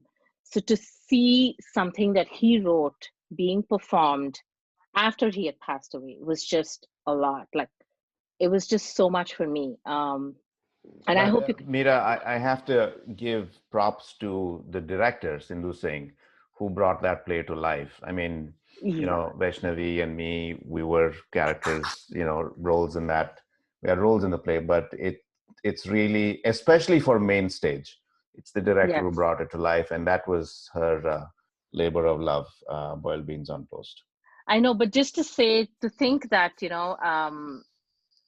it didn't feel like, to be honest, there is a lot of 90 minutes of screen time, which has the works, the movies and everything, all the props, all the songs, all the costumes. And I cannot count the number of times it has not sustained my interest for more than 30 minutes. And to think that you guys today, with absolutely plain, simple backgrounds, which someone had already commented upon, no extra costumes, nothing, just your faces, your dialogues, your expressions. Oh my God, you guys were amazing. Anyways, I won't take up any more of your time. And I'm looking forward to the next one.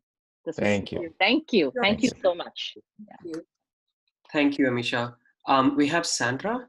Sandra, feel free to. Hi, thank you for taking my question. What did you think of my analysis of the play? My analysis of my question had to do with the character of Guraji.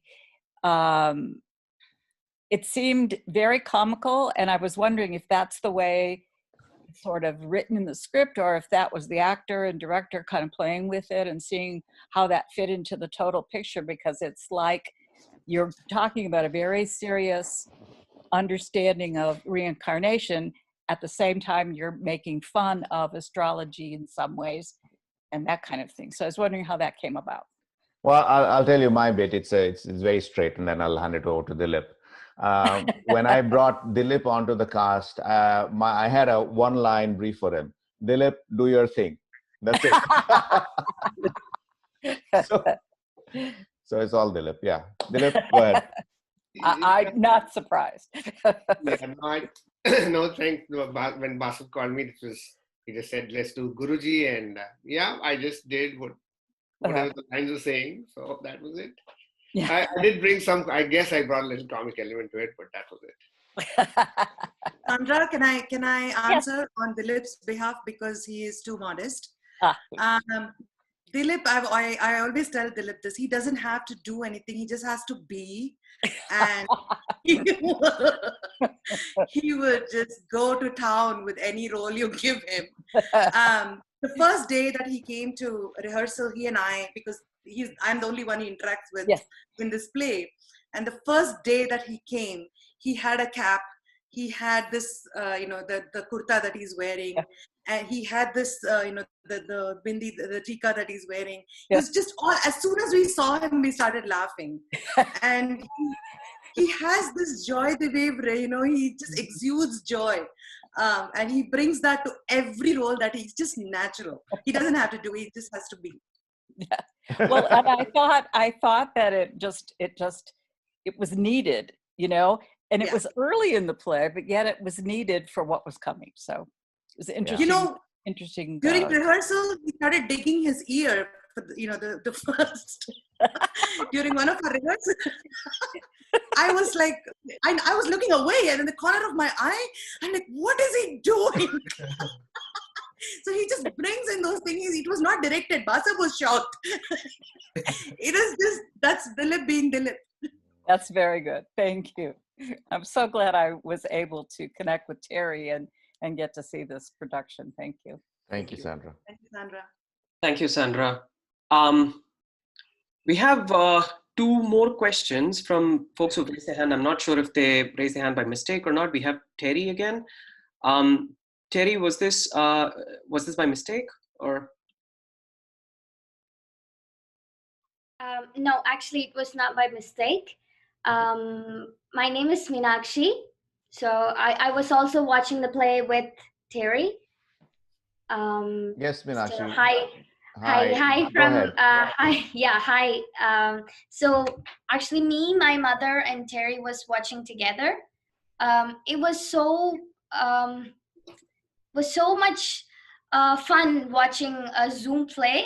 Actually, it's my first experience, and me and my mother was talking about Usha, the character Usha and Pallavi. It was like everybody said, it is so relatable.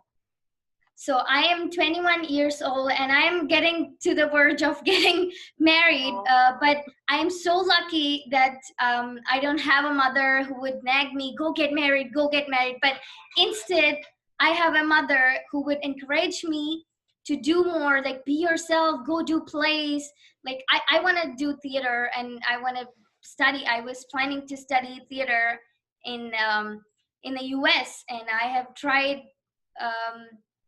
like I talked Terry, and Terry suggested that maybe you could talk to Bad Company and maybe you could work there or do internship there.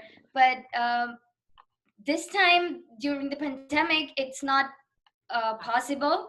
But since we have a Zoom and thing, I'm so excited that and I'm looking forward if I could like work with you guys, and because it was so much fun. And I like you have so much coordination and everything. It was so much like I don't know what to explain, but it was so good to watch, even though it's 7:30 in the morning, but we set alarm at 7 o'clock and we got up and we were finding what to do, how do we get in. We set up the computer, and so it was worth it, even though it's 7 in the morning or it's 7:30, but it was worth it.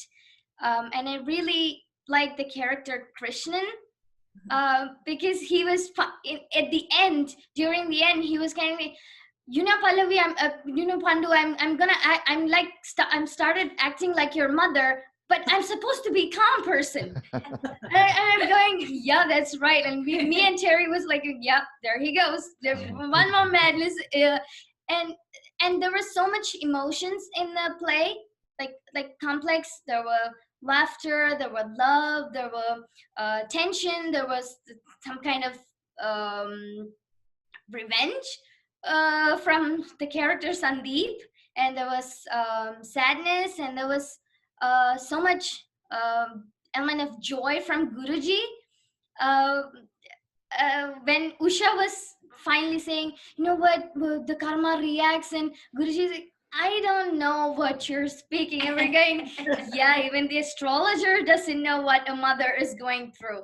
So the mother character was so much intense, and my mother really liked the character, and she was telling that I actually thought the character who played Usha, that was her real accent in speaking English.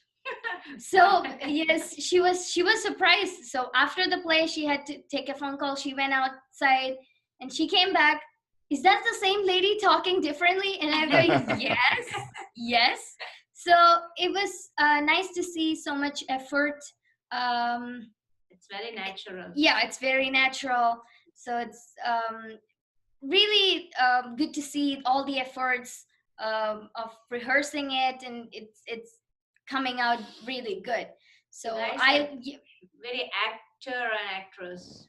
I appreciate, because I just running a theater, and I'm working in a theater in the 22 years. Last 22 years, I'm working in a theater group, but I never seen like this. I'm very, very happy to see some kind of Zoom, and in India, I'm watching a play. I can't believe. I just really appreciate you guys. Thank so you. Yeah, as I said before, I really look forward to getting a chance to work with you all. It would be like a great blessing if I get. So yeah, that's pretty much it. If I could talk, I would keep talking. Yeah. Yeah, no, that's okay. We'll get your coordinates from Terry, and that'd be great. Thank you so much. yeah, and you seem to have a very good Wi-Fi connection over there, and internet connection. So that's all you need, Yes. and set an alarm, and there you go. We're all set. I'm so thrilled. I was thinking, okay, maybe in another 2 years I won't be able to travel, but this is a great way. This is like I'm watching a play that's been performed from America or different parts of the world, and I'm sitting in India, and watching it. So it's a great opportunity, and we're very fortunate that we have good internet connection. Well, good luck, Meenakshi. We'll Thank you be so much. we'll be in touch. Thank you so much. Thank you so much, everybody. Bye. We have one final question from Priya. Priya, feel free to. I'm sorry, guys. I had to come back to say one thing. This is Priya Rao. I was there earlier. I have to say this is very silly and dumb of me, but it did not feel like you guys were on the phone. It felt like you guys were all in one setting, in one space. I mean, I know you guys were constantly holding cell phones in your hands, phones were ringing, but at no point did it feel like you guys were on the phone. It felt like you were all on one stage setting, and that's how it felt for us as a viewer or listener, viewer. Call it a radio show, call it a Zoom show. Thank you. Thank you so much. Thank you, Priya. Thanks a lot, Priya. Thank you. Yeah. Thank you so much. Thank you.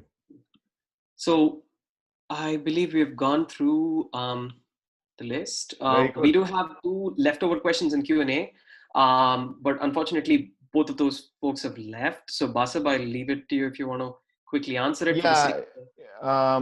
Well, one of the questions was Question from. where, did you consider different backgrounds for different scenes? Yeah. So we well, we knew we could do it, but we chose not to use it. And I think a plain background. I think one of the questions also that came in was exactly how I saw it, which is that you have a plain background and the focus has to be on the face and the body language for the expression to come through.